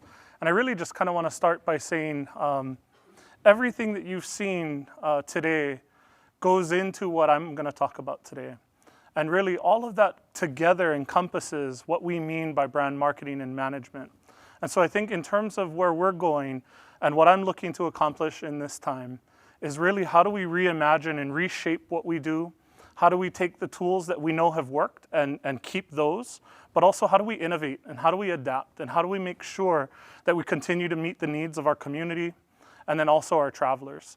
So I want to make a couple of things clear. That brand management does not mean that we don't do brand marketing and that we don't try to create travel demand to the Hawaiian Islands. That's certainly a part of our job that we have a responsibility to do. But how we do it and the way that we accomplish it, I think is the most important part. So what I'd like to share with you folks today is a little bit about how we get that done. Like I was speaking about a little bit earlier, I think many people in our community and stakeholders imagine HTA as a singular purposed organization that only does leisure brand marketing. And that's just not the case. And so what you see before you here is a holistic view of all of the pieces that we need to take into account to make sure that we can deliver the results we need to in a responsible way for every part of our community. And so we start at the top with that first slice of leisure brand marketing. It has been the tried and true. We know how important it is. We know it's a piece that we need to maintain, and we feel like we do well. We know the second piece of this pie is MCI marketing and sales. We know that MCI can be a very solid foundation of future bookings for our industry to build from. We know that that's important. The third piece, and I think this is one that doesn't often get spoken about enough, and it's our travel trade education. How do we leverage the vast infrastructure the industry of professionals who do this day in and day out and speak directly with our customers? How do we make sure that they have the tools, the education, and the knowledge to make sure that they represent us well and give all the information that a potential traveler to the Hawaiian Islands need so that they can have a responsible pono visit? And so part of this is making sure that we place emphasis on travel trade education. Moving down to the yellow wedge, festivals and events. Many people know us for our support of things like Merry Monarch, Aloha Festivals, Kamehameha Day, Okinawan Festival, Honolulu Festival, and many others that will continue to be a part of the offerings that really highlight and showcase our cultures and our communities, not just Hawaiian, but all of the people who call Hawaii home. Next, you heard a lot from Caroline in our destination management action plans. And so how do we build tourism in our communities in a way that our communities want? And so making sure that tourism, like John mentioned, can be a catalyst for tourism in the future and really the diversification and to support the other industries in the state really is a big piece of what we're looking at doing now, not only in the marketing that we're doing or the branding that we're doing, but in the on-the-ground work that our partners are doing that you heard from earlier today, like Alakoko, or whether it's the Kupa Aina, the natives of Kohala. And shout out to Kohala. My brother's a 93 Kohala High School grad, so super proud to see those guys out there. But it's that kind of community and those folks who make this come to reality. And so how do we as the Hawaii Tourism Authority and our efforts as brand managers and brand marketing professionals ensure that we can deliver those results to those on the front line? Now, number 6, community liaison staff on island. Carol, to you today. We have 2 more that are onboarding soon, but include all of us here as leaders at the HTA and all of our partner staffs. And so really, how do we build that web, that net, if you will, that upe of professionals across each island? We recognize that our work is not only Oahu-centric. We recognize that our work has to happen at the community level and with partners. Another piece of this, number 7 here, coming to the gray wedge. How do we make sure that we talk about, with our community, the things that are happening? I think for a long time, we've struggled as an agency in being able to reach out to each of you to share the work that's going on. And I think a lot of the times, you know, when we speak to people, they're like, oh, I didn't know HTA did that. Or, oh, I didn't know HTA was a partner in that. And so I think a huge part of this is reaching out back to our community and sharing all of this great work. And then number 8, again, empowering the partners that are doing the active management. You know, there's a lot of different tools in the toolbox, and so really this wedge before you is really what we think about when we talk about how do we manage the destination holistically. Now, when we talk about communications, again, in the visitor context, really there's a whole spectrum across a number of different distribution channels where we're trying to reach a traveler. And so you see them kind of laid out here across the journey, if you will, of a traveler.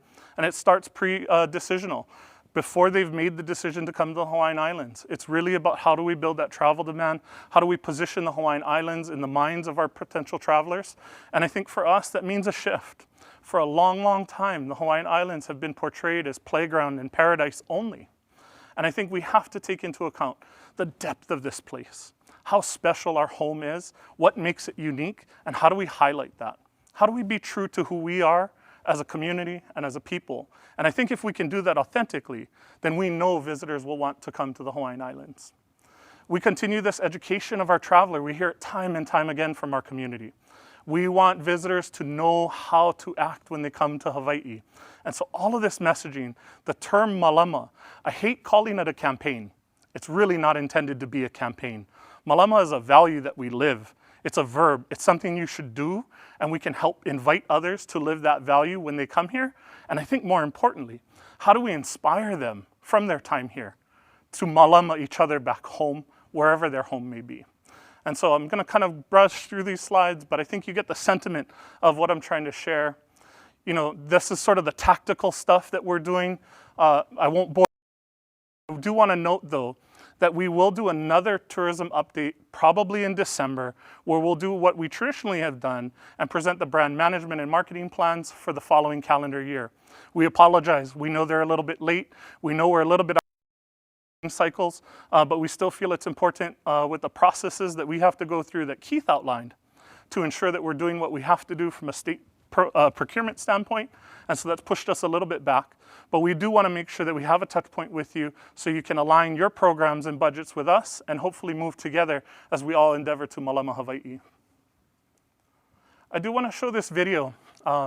It's one that I think is a newer piece of creative for us, and I think really signals the shift that we've taken as an agency in terms of what we do and how we do it. I think we take the shift also from the perspective that it's an invitation, but it goes beyond inviting them by educating them. And how do we share, again, authentically about ahupua'a, just as a simple concept, and what it means for us and what it can mean for a visitor. And so I share this clip with us this morning.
And that's just one piece of creative that we've developed recently.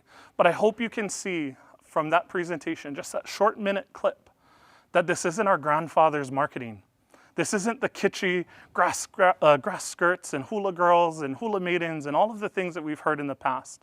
This really truly is a pivot for us in how we can imagine for the visitor what we are, who we are, what we do, what we care about. And again, when we started this session this morning, I asked you to think of things in your na'au that were so important to you that you couldn't imagine living without them. And again, this is what we hope to share. And I think more than our words can ever communicate, I hope that when a visitor travels to the Hawaiian Islands, they get that feeling, the feeling that's not mistakable, one that sticks with them. They might not remember all the circumstances surrounding it, but I hope they're inspired here and they feel something while they're here. And so what we try to do in the forward piece of this, and when we're really trying to reach out to them before they even get to the islands, is we try to share with them authentically who we are. And so on the screen here, these are just a few clips with our current ambassadors. You know, I think about the community work that we do through our Kukuluola program and our Aloha Aina program and Noilani Li on the island of Molokai is just one example where that comes to fruition. And actually we get to give a platform to her to share the passion that she has for the work that she does in the branding that we're doing. And so really that interconnectedness of all these things, the community-based programs we're funding, the DMAP actions we're implementing, seed their way into and find their way into what we share with our visitors. Now, part of this is also, again, how do we partner with platforms and organizations to present native content that helps, again, to educate the visitor before they get to the Hawaiian Islands. We know how important that is. And so you see some of these screenshots here with our partners with Condé Nast Traveler and Matador Travel. Why volunteering in Hawaii will be the best vacation you've ever had. How do we inspire them to see that by giving back, huli kalima ilalo, turning the palms downward into the mud and working the land really can be a transformational experience while they're here.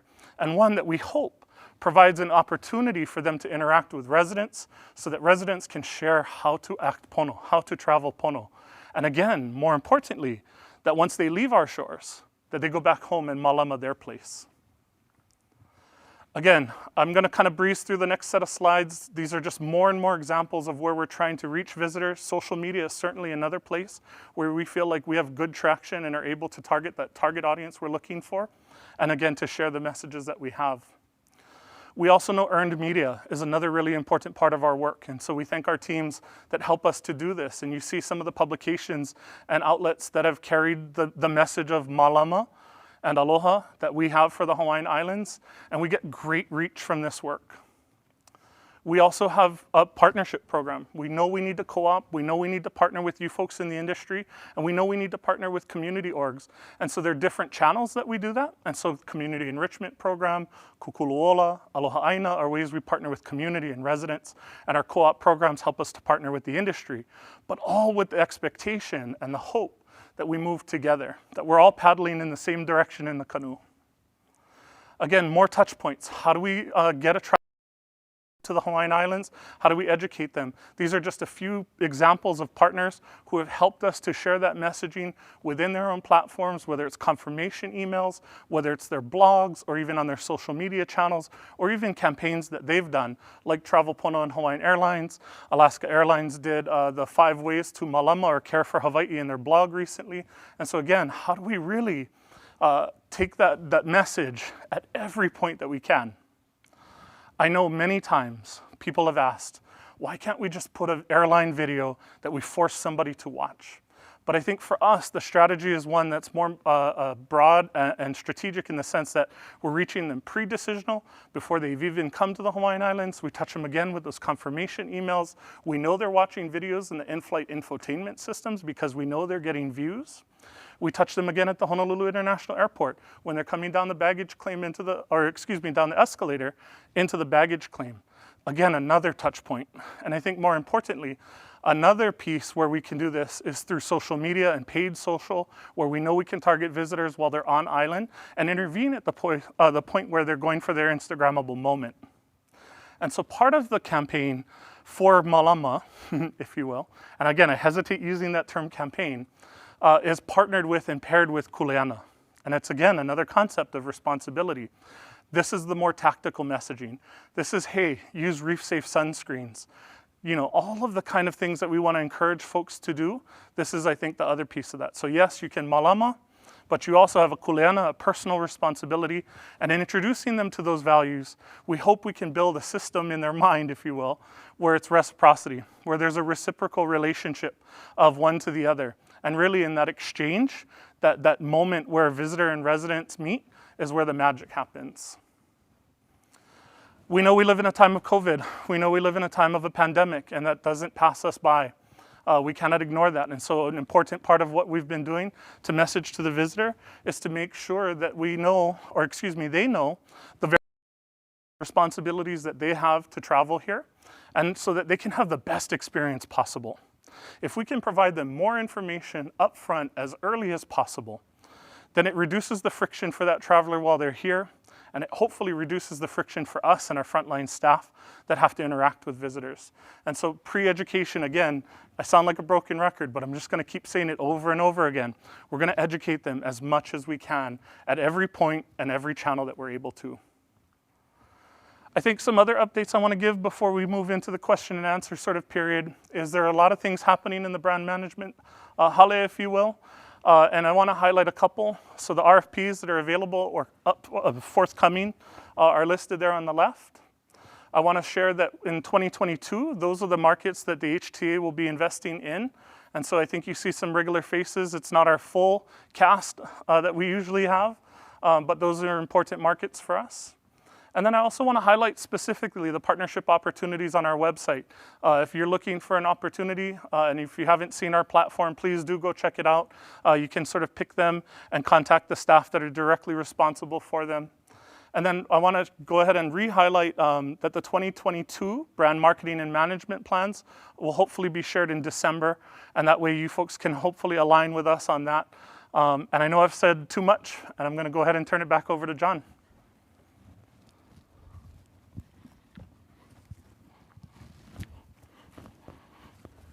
Kalani, thank you. You know, listening to Kalani kind of summarize the body of his work, it took me back to an event that some of you viewers attended. November 2018, it is the annual gala of MPI, Meeting Professionals International, I believe is the new name. And that evening, they were actually honoring Nainoa Thompson for his work and his global impact. And earlier you saw me reference Nainoa and the arrival at the UN, but I remember that night, I first met Nainoa when he was 10 years old. And so over that time, we kind of grew up, after our family left Waikiki, grew up on East Oahu, where the Thompson family resided as well. But on that evening, he was receiving this award, and he was quite, if you know him, you know that he's extremely humble, doesn't really want to be in the limelight, but for good reason is. So that evening, he was, you know, concerned about why he was getting a tourism award. And so I explained to him that it was the efforts of the crew, the worldwide voyage, that was being honored because of the image and the message being projected globally.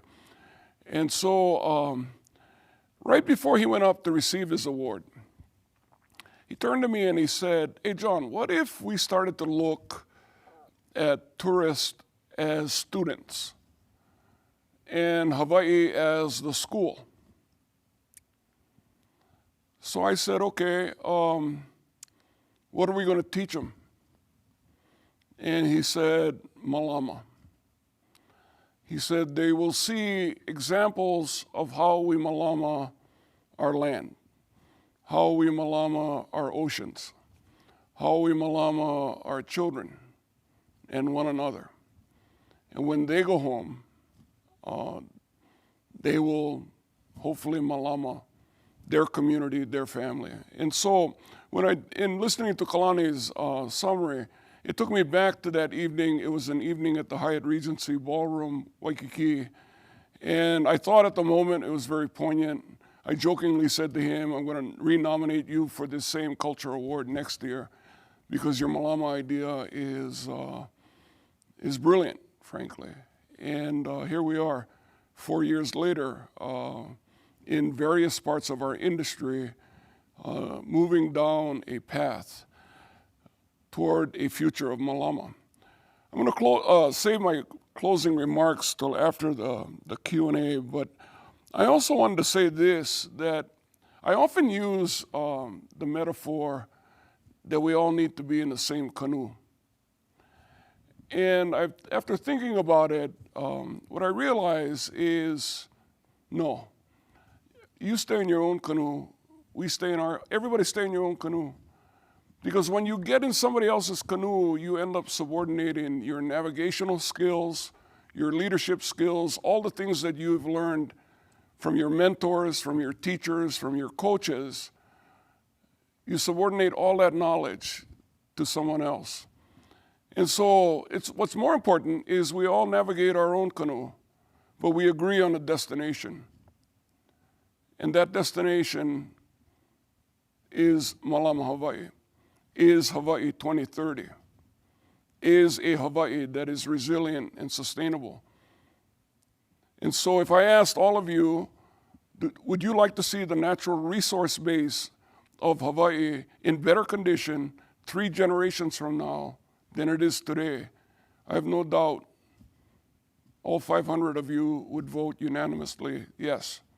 If I asked you, do you want to see the Hawaiian language and the traditional practices of our Hawaiian culture flourishing to a greater degree 3 generations from now than it does today? Again, my sense is the vote would be unanimous. And if I said, would you like to see our multi-ethnic community with all of its customs and traditions and a way of life that is held together by the spirit of aloha? Do you want to see that expressing itself to a greater degree 3 generations from now than it does today? Again, the vote would be unanimous. What that suggests is that all of us, no matter how diverse we are, no matter what our differing viewpoints may be in the moment, that we have a vision in common 3 generations from now. And why is that? It's because that's where our great-grandchildren are going to live. And all we really want in the deepest part of ourselves is to provide them the foundation upon which to build a quality of life for themselves, their society, and that of their great-grandchildren that'll come 3 generations later. So if we can agree on that vision, what do we need to do today to move in that direction? And so we'll close this segment of it. We now are going to turn to our favorite part where we don't have to present. We're actually going to have a Q&A, and I'm going to ask our Chief Administrative Officer to guide us through this segment. Thank you, Keith. Thank you, John. Mahalo for that. So we have a number of questions. I want to thank all of our attendees for joining us this morning and for offering up many, many questions. We'll try to get to as many as we can. But the first question that we'd like to touch on comes from Chris Barsman and from Barsman Consulting. And his question is, what role does HTA see itself playing in helping companies and travelers to reduce their carbon footprint? Maybe I'll start with you, Kalani. Thanks, Keith. Aloha, Chris. I think for us, it's how do we bring information to them. There's a lot of resources that exist within our Office of Planning with Danielle Bass, or even Gail from the Energy Office in terms of our Green Business Program. And so how do we start to share with them the resources that are available to them? I think at another level, depending on the size of the company, some of the larger flags in the state have made global commitments from their headquarters, and how do we support them in making local implementation? And so I really think it's the convening power of HTA and then the resourcing in terms of information and best practices that we can provide. One way that we do that is through the Sustainable Tourism Association of Hawaii and their certification that they offer. It's a checklist of sorts where we basically run them through all of the things that we think, including culture, including natural resources, including energy, waste, all of those things are taken into account. And so those are just, I think, a few of the ways that we can start this work. But ultimately, I think the first thing that we can do is we can ask. We can ask the partners what they're already doing, because I know many of them are doing a lot of great work in that area as the whole globe really through the SDGs and the Aloha Plus Challenge at the local level are really identifying the things that they can do and have done. And that brings me to another place, the Hawaii Green Growth and the dashboard, I think, is a really great way for you to see that progress. We've updated it with Jen recently, the things that are placed on that dashboard. And so those are some of the ways that I think we can start to move and help companies and travelers to reduce their carbon footprint. Great. Thank you very much, Kalani. John, did you want to offer anything else? No, I thought Kalani did a wonderful job. We are talking to Executive Director at Hawaii Green Growth about the formation of a tourism sustainability forum. And what we're also becoming aware of is many of the major companies beyond airlines have within their corporate structure globally commitments to the Sustainable Development Goals of the United Nations.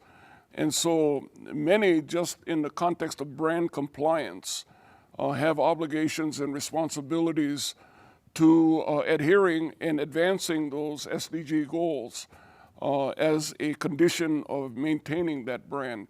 And so what we're looking to do in the near term is to align our partners and stakeholders behind the Aloha Plus Challenge goals. Let's face it, if the state of Hawaii is going to achieve the goals of the Aloha Plus Challenge by the year 2030, the largest industry cannot be passive. The largest industry has to lead it. And so, you know, in the months ahead, we'll be making an announcement of a joint collaborative effort with Hawaii Green Growth. Great, thanks, Keith. Oh, and if I could just maybe add one more quick point. The state recently updated the 2050 plan, and that has a lot more depth in it as well. So I think if you haven't seen the update to the 2050 plan, go ahead and check that out as well. Mahalo Kalani and mahalo John for that. Okay, the next question comes to us from Leimomi Khan from Kalihi Palama Hawaiian Civic Club. And her question is, I'm interested in knowing whether the DMAPs, the Destination Management Action Plans, have provisions for interacting with the Native Hawaiian community, especially the many organizations with solid missions of Malama. I'm going to go to Caroline and then perhaps Kalani if you want to provide some context as well. Caroline? Thanks, Keith. Thanks, Leimomi, for asking the question. And yes, definitely in all of the DMAPs, you know, Native Hawaiian culture was definitely prominent. It rose to the top, and there are actions to make sure that the culture is perpetuated and is delivered in an authentic manner. And you can see with our programs like Kukula Ola, Aloha Aina, and also the Community Enrichment Program, you know, we want to invest in Native Hawaiian organizations to make sure that the Hawaiian culture is perpetuated and that they are working together with our visitor industry. And Kalani can add to it. Thanks, Caroline. You know, I think another important part of it was really understanding the role, and thanks, Auntie Leimomi, for this question. Really, how do we understand the role of making sure that Hawaiian organizations and their representatives were on the steering committees that formulated the DMAPs, and they were. And so when I think of people like Ulalea Woodside, right, like, you know her credentials in terms of the Nature Conservancy and being a kumuhula. And so making sure people like that were engaged in the formation of the plans was really an important part of how we made sure that the Hawaiian community was represented in the process. I think also for us as staff, Maka, myself, and others on our team are going to continue to engage, whether that's our attendance and the workshops that we give at the Association of Hawaiian Civic Clubs annual convention that we do, and all the myriad of meetings and things that we do are other ways that we can ensure Hawaiian organizations are informed of what we're doing and that we can learn from them as well. And I think the other part is we have the long-standing relationship with the Native Hawaiian Hospitality Association and the work that they do in cultural training, also doing partnerships with like Travel to Change and Alaska Airlines to make sure that we can pair community-based nonprofits. Oftentimes, many of them Hawaiian community serving, are connected to the infrastructure of the industry. And then also, how do we make sure that our community-based nonprofits in the Hawaiian community have the resources to elevate their work and continue to do their work. So Auntie, looking forward to that continued partnership. And I have to do the shout out. John DeFries is our first Native Hawaiian CEO. George Cam is a Native Hawaiian and he's the board chair. And then myself as the chief brand officer. So really it's a time that I think those like George Kanahele and others would hope to have lived to see Hawaiians leading the HTA. Mahalo Kalani. John, would you like to add anything to that? No, I'm grateful to be Native Hawaiian. Thanks, Kalani. Mahalo, John. Mahalo, Kalani, and Caroline as well. Me too. Okay, the next question comes up from Ellen Awai, and she's an independent volunteer with the behavioral health. She's a behavioral health consultant, and she asks, are you distributing each island's goals on the website? I'm thinking this has to do with the DMAPs. Oh, okay. So Caroline, we'll go to you, and sure. You could share that. So yes, all of the DMAPs are on the HTA's website.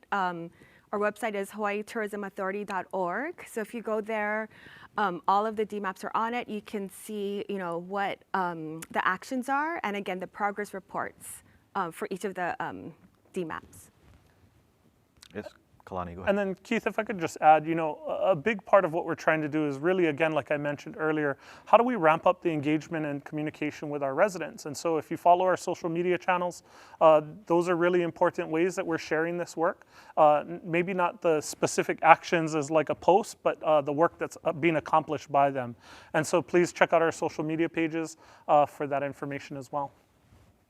Mahalo, Kalani, for that. And thank you, Caroline, as well. The next question comes from Lily Gurma. She's with Global Tourism Reporter.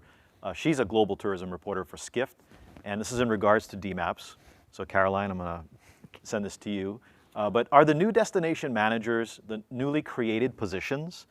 And then were they part of the actions proposed in the destination management action plans themselves? Caroline? Thanks, Keith. Thanks, Lily.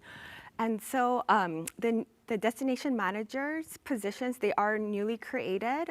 It wasn't part of the DMAP actions, but it was something that the HTA felt very strongly about, that we needed destination managers on each island because, as you can see, the HTA staff is based on Oahu, but really the destination management action plans are island specific, and we want to make sure that the people from that island are pushing out or moving the actions forward. So it's best to have somebody from that island helping us to make sure that the DMAP actions are being implemented. Thank you, Caroline.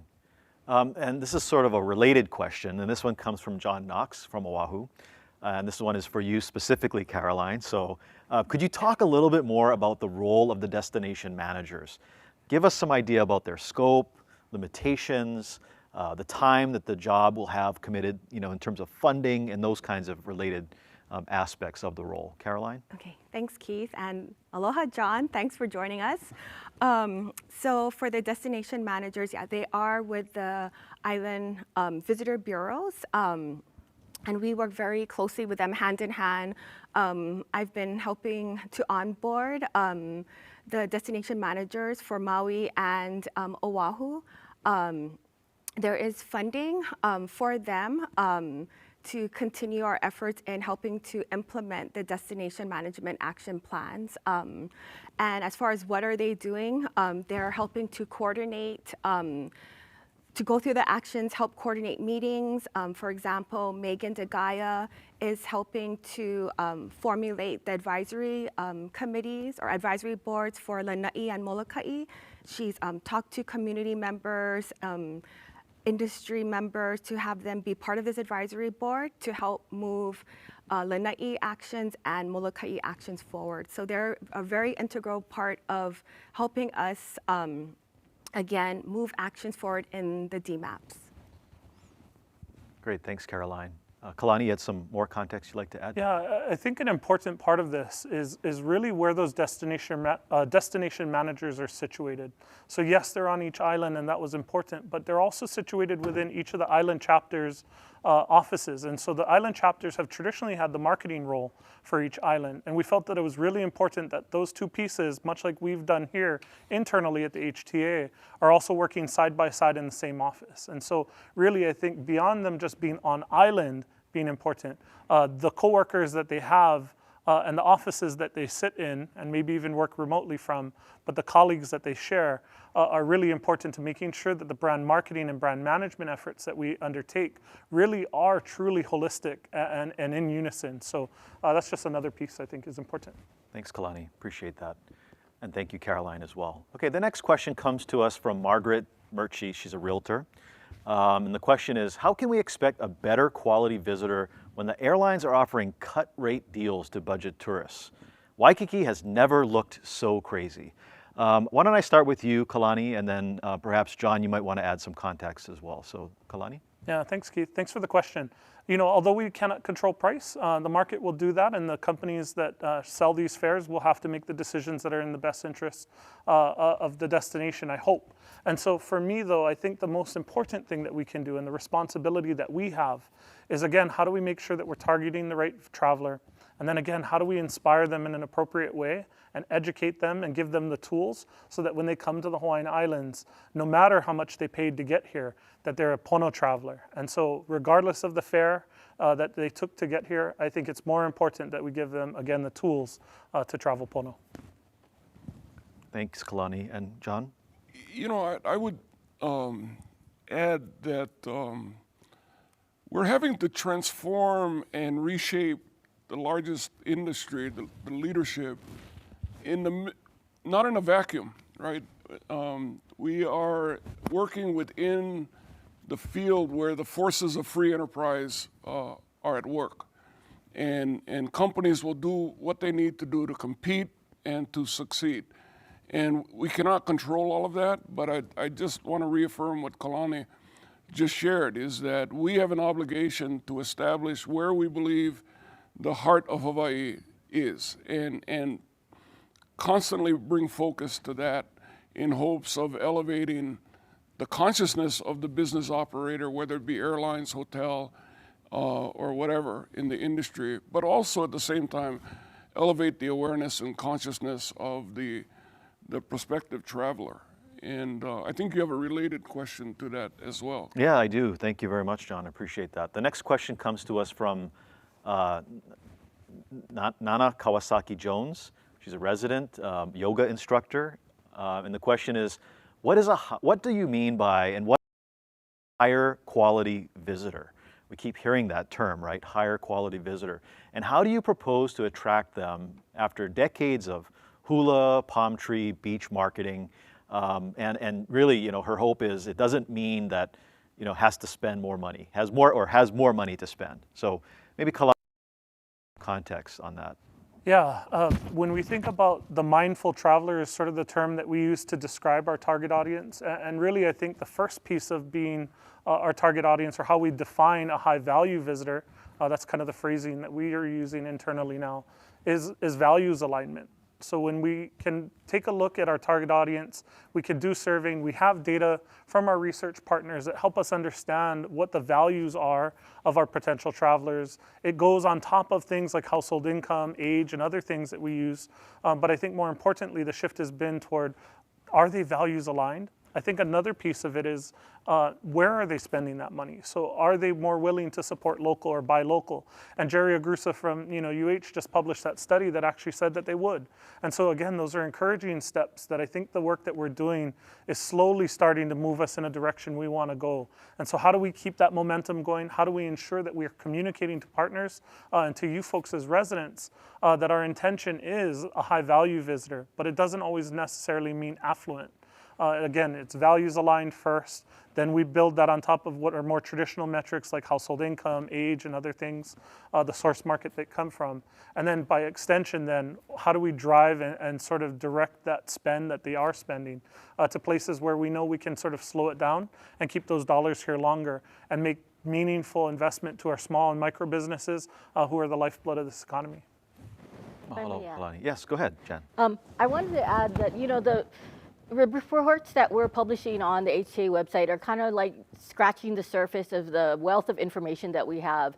And I wanted to note that we have provided tools to, our in-market teams that have, like, especially the YouGov databases, where they can look at things like agreement to certain statements. And so what Kalani's talking about aligning of goals, we do have those tools that our team can use to, like, even go deeper. And, we're not necessarily publishing it, but they have the tools. Thank you, Jen, and thank you, Kalani. All right, let's move on to our next question, and this one comes to us from Sean Watabayashi, a store manager here at the International Marketplace on Oahu. And Sean's question is, do you have any insight or indicators on when we can expect tourism from Japan to return? I'll start with you, Kalani. Yeah, thanks, Keith. So we got some really meaningful news recently that the state of emergency was being lifted in Japan domestically. We believe that to be a meaningful first step. And so what we've seen from industry partners and the business community on the Japan side, as well as here locally, is really gearing up for making sure that we're ready in Q4 and then making sure that we think Q1 of next year is really when we think we can see some Japan travel start up again. So short answer, hopefully Q1 22. Great, thank you. And Jen, would you like to provide some additional context? Right. Sure. Oh, Sorry. Go ahead, Jen. I also wanted to say that pretty much on a weekly basis, we are updating air service stats. So if you take a look at the infrastructure research page for Hawaii Tourism Authority, we provide the number of air seats and the number of flights by market and also by carrier. So, you know, for Japan in particular, we do have that by carrier, and you can take a look, and that, like I said, is updated every week. Great, thank you, Jen. And John, would you like to provide some context? You know, it's important to note that Governor Ige, his office, the Office of Attorney General, are in contact with each of the consulates of these nations for all of our international markets and working out the agreements to reopen. And special attention is being placed to Japan and Canada, which in Canada's case, we're entering a season in November that historically is very strong, especially for the island of Maui. But I do want everyone to know that Governor Ige's office is very hands-on in this area. Great, thank you very much, John. I appreciate that. And I think we've got time for one more question. This one is from Holly Crane. And this one is, how is the state planning on focusing their support on truly sustainable, environmentally sustainable, and culturally based businesses to ensure the longevity of our resources? This is absolutely crucial to the future of Hawaii tourism. Why don't I go ahead and start with you, Kalani, and then we can go on and get some additional context from others. Yeah, thanks for the question. Quite simply, I couldn't agree more. We know that we have the responsibility to make sure that our home is vibrant for us in the future. And really, I think that orientation of making sure that we Mālama Kuʻu Home, we take care of our beloved home, needs action. And so, Holly, to your question, I think it's, again, making sure that we give the resources that we can, like the Sustainable Tourism Association of Hawaii, who can give tools and resources and training to our industry partners. We know we have a long road to go, and we have to be really honest about that. We know that our carbon footprint is large, and air travel has a significant carbon impact. And so we've been partnering with airlines through the Sustainable Business Forum at Hawaii Green Growth and other places to make sure that we can do that. You know, the state actually just announced the planting of a number of trees, which will help to do that work as well. And so really it's a multifaceted approach. But again, I think the big thing for us, we're hearing from you folks as community and to the industry on the call today, is that we all live on the same islands and we all have that same responsibility. And so it's, I think, a reflective look for us individually as the businesses and agencies and organizations and households and individuals that we are, that we take meaningful individual steps and really work toward that collective action. So I think, again, programs like the Sustainable Tourism Association of Hawaii and the certification that we sponsor, the Hawaii Green Business Program that we've sponsored in the past, and then also our Aloha Aina program for natural resources.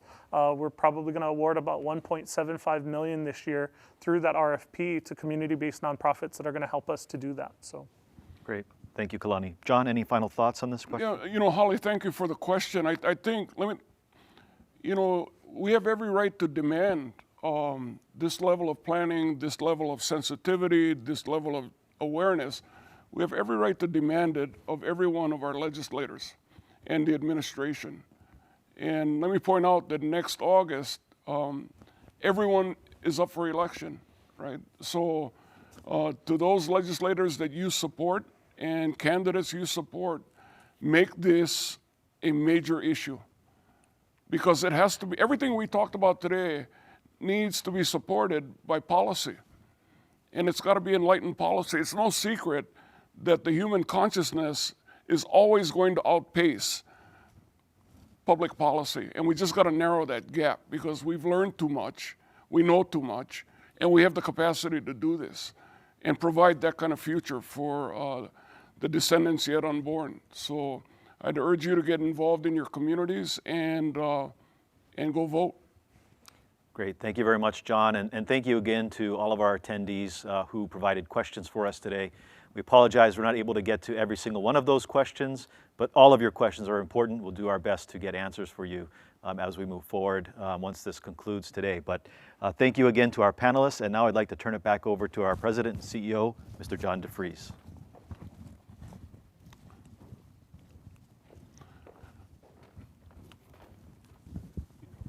First of all, let me just thank everyone that took the time from your schedules to take this update. And I just have a few closing remarks. Earlier, I told you how inspired we were by the events in New York. All of Hawaii should have been inspired by this. And what was really important, I think, too, is, and it's a leadership trait that navigators have, that I think all of us should respect and model. And what I mean by that is the navigator is somebody, if a navigator was at a calculator, they never press total. They're constantly subtotaling. And it's because they're taking new data in real time, and all they live is in a world of variables. And no time in human history, certainly no time in Hawaii's history, is that quality more important. And here at HTA, we've got our work cut out for us. We've got a challenge ahead of us. And we have a team that's up to doing it.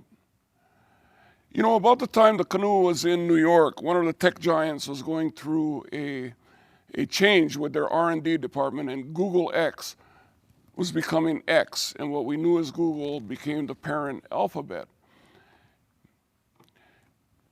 And Google X coined the phrase and uses as part of their vocabulary moonshots, moonshot thinking, and they see themselves as a factory for ideas that will bring breakthroughs.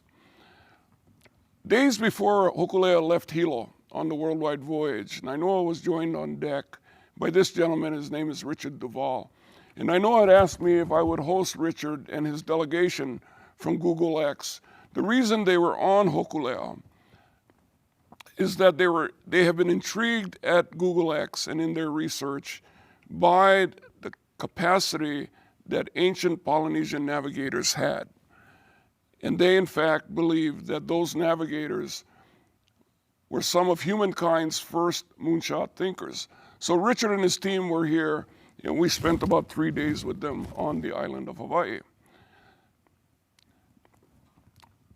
This woman is Megan Smith, and Megan was here to receive Hokulea when it arrived at Magic Island. And Megan took a leave from Google and became President Obama's chief technology officer during the Obama administration. And so she was here to support the return and arrival of Hokulea for very much the same reason. I'm going to show you a short video clip where both Richard and Megan are speaking. In the first sentence, you'll hear Richard refer to the Polynesian voyager and the Polynesian islander.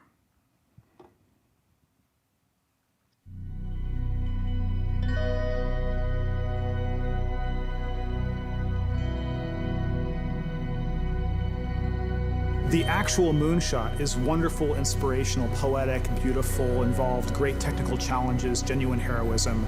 It brought the world together. But think about the Polynesian islander on the dugout canoe, deciding one day they were going to go that way. No one had ever been that way before. No one even knew if there was anything that way before. It was amazing. And it changed the world. But I think that if we become afraid to take these great big risks, we stop inspiring people. We stop achieving things. And the biggest nightmare scenario is that we won't have what it takes to solve the really big challenges. When Kennedy said that we would put a man on the moon, it's about the fact that he said, we don't know how to do this yet, and we're gonna do it anyway. And that sends chills up everybody's spine. Because if that happens, what couldn't we do?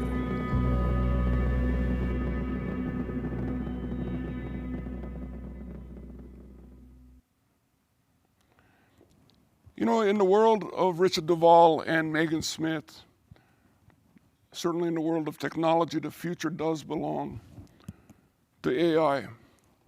And after spending 3 days with Richard on the island of Hawaii, about 2 hours before they departed, I said to Richard, I asked him, I said, what's the moonshot idea for Hawaii? And he said, it's the aloha spirit. He said, our teams talked about it. Our concern is that you folks may be taking it for granted.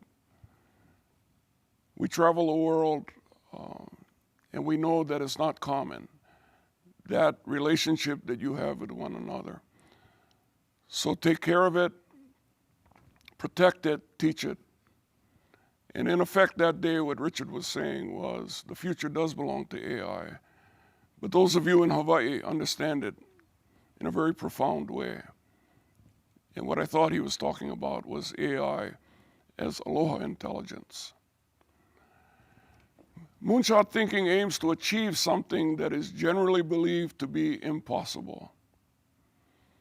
It motivates teams to think big by framing problems as solvable and encouraging anything is possible dialogues around how to solve the challenge. And the challenge is immense. This comes out of the definition offered by Google X. My friend Billy Kinoy simply said, if can, if no can, still can. Because Billy was a moonshot thinker. So the question for all of us, not just here at HTA, but what are the Mālama moonshots? What is it going to take? Can we envision a future where we build the capacity to identify, train, qualify, and certify local families to host a luau for 10 people or less in their homes at $200 a head? You gave my mother $2,000 to prepare dinner and entertainment and cultural storytelling and life's lessons. Half of that would drop to the bottom line. And every nephew that played the guitar and niece that danced the hula would get paid that night. Would that be an authentic experience that somebody would value? The answer is yes. And the beauty of authenticity, and in fact, the indicators are there that the market is arcing toward meaningful experiences and authentic experiences. And the beauty of authenticity is you cannot import it, and you cannot fabricate it, and you can't counterfeit it. There's only one place you can get it. It's from the community, which is why the partnership with the community, the relationship with the community is so important. Can we in fact see a future where HTA becomes Hawaii's premier online travel agency with the exclusive rights to the portal called Safe Travels, where we can digitize the agricultural form, where we can prepare ourselves as a point of entry to provide content, goods and services that we can transact for a fee? Is that even worth exploring? Is that a new revenue stream that would enable us to reinvest in our shareholders? Who are they? The natural environment, the Hawaiian culture, the community, and branding. That's where our dividends would go annually. Is that even worth thinking about? Or do we look forward to a TAT tax at 20% 5 years from now?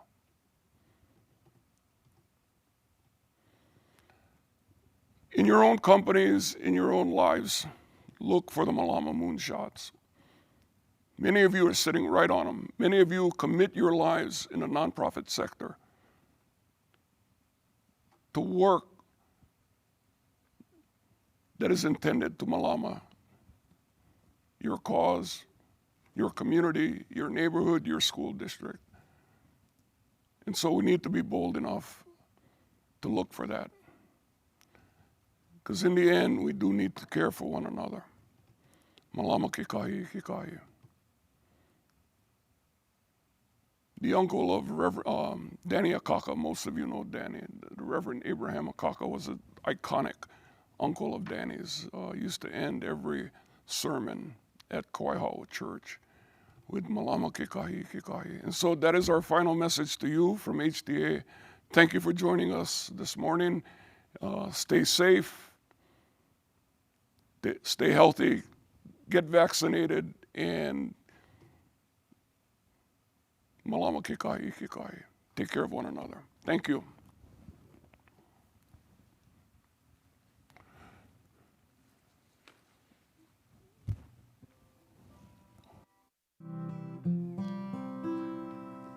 E Hawaii nui kua uli E nā hono a o pi'ilani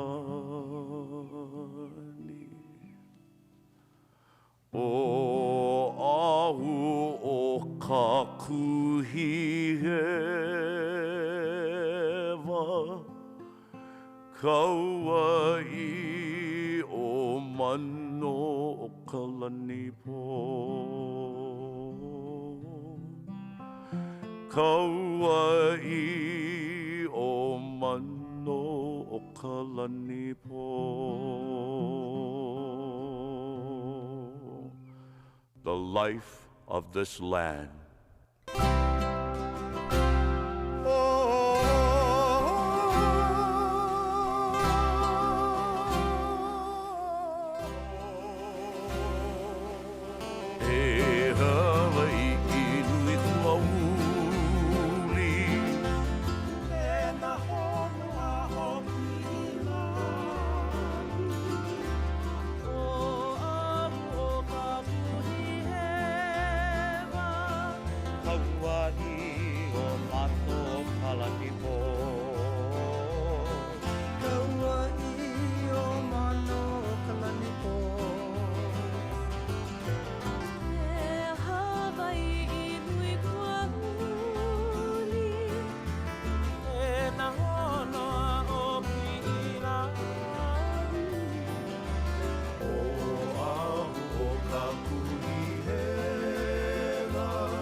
life of this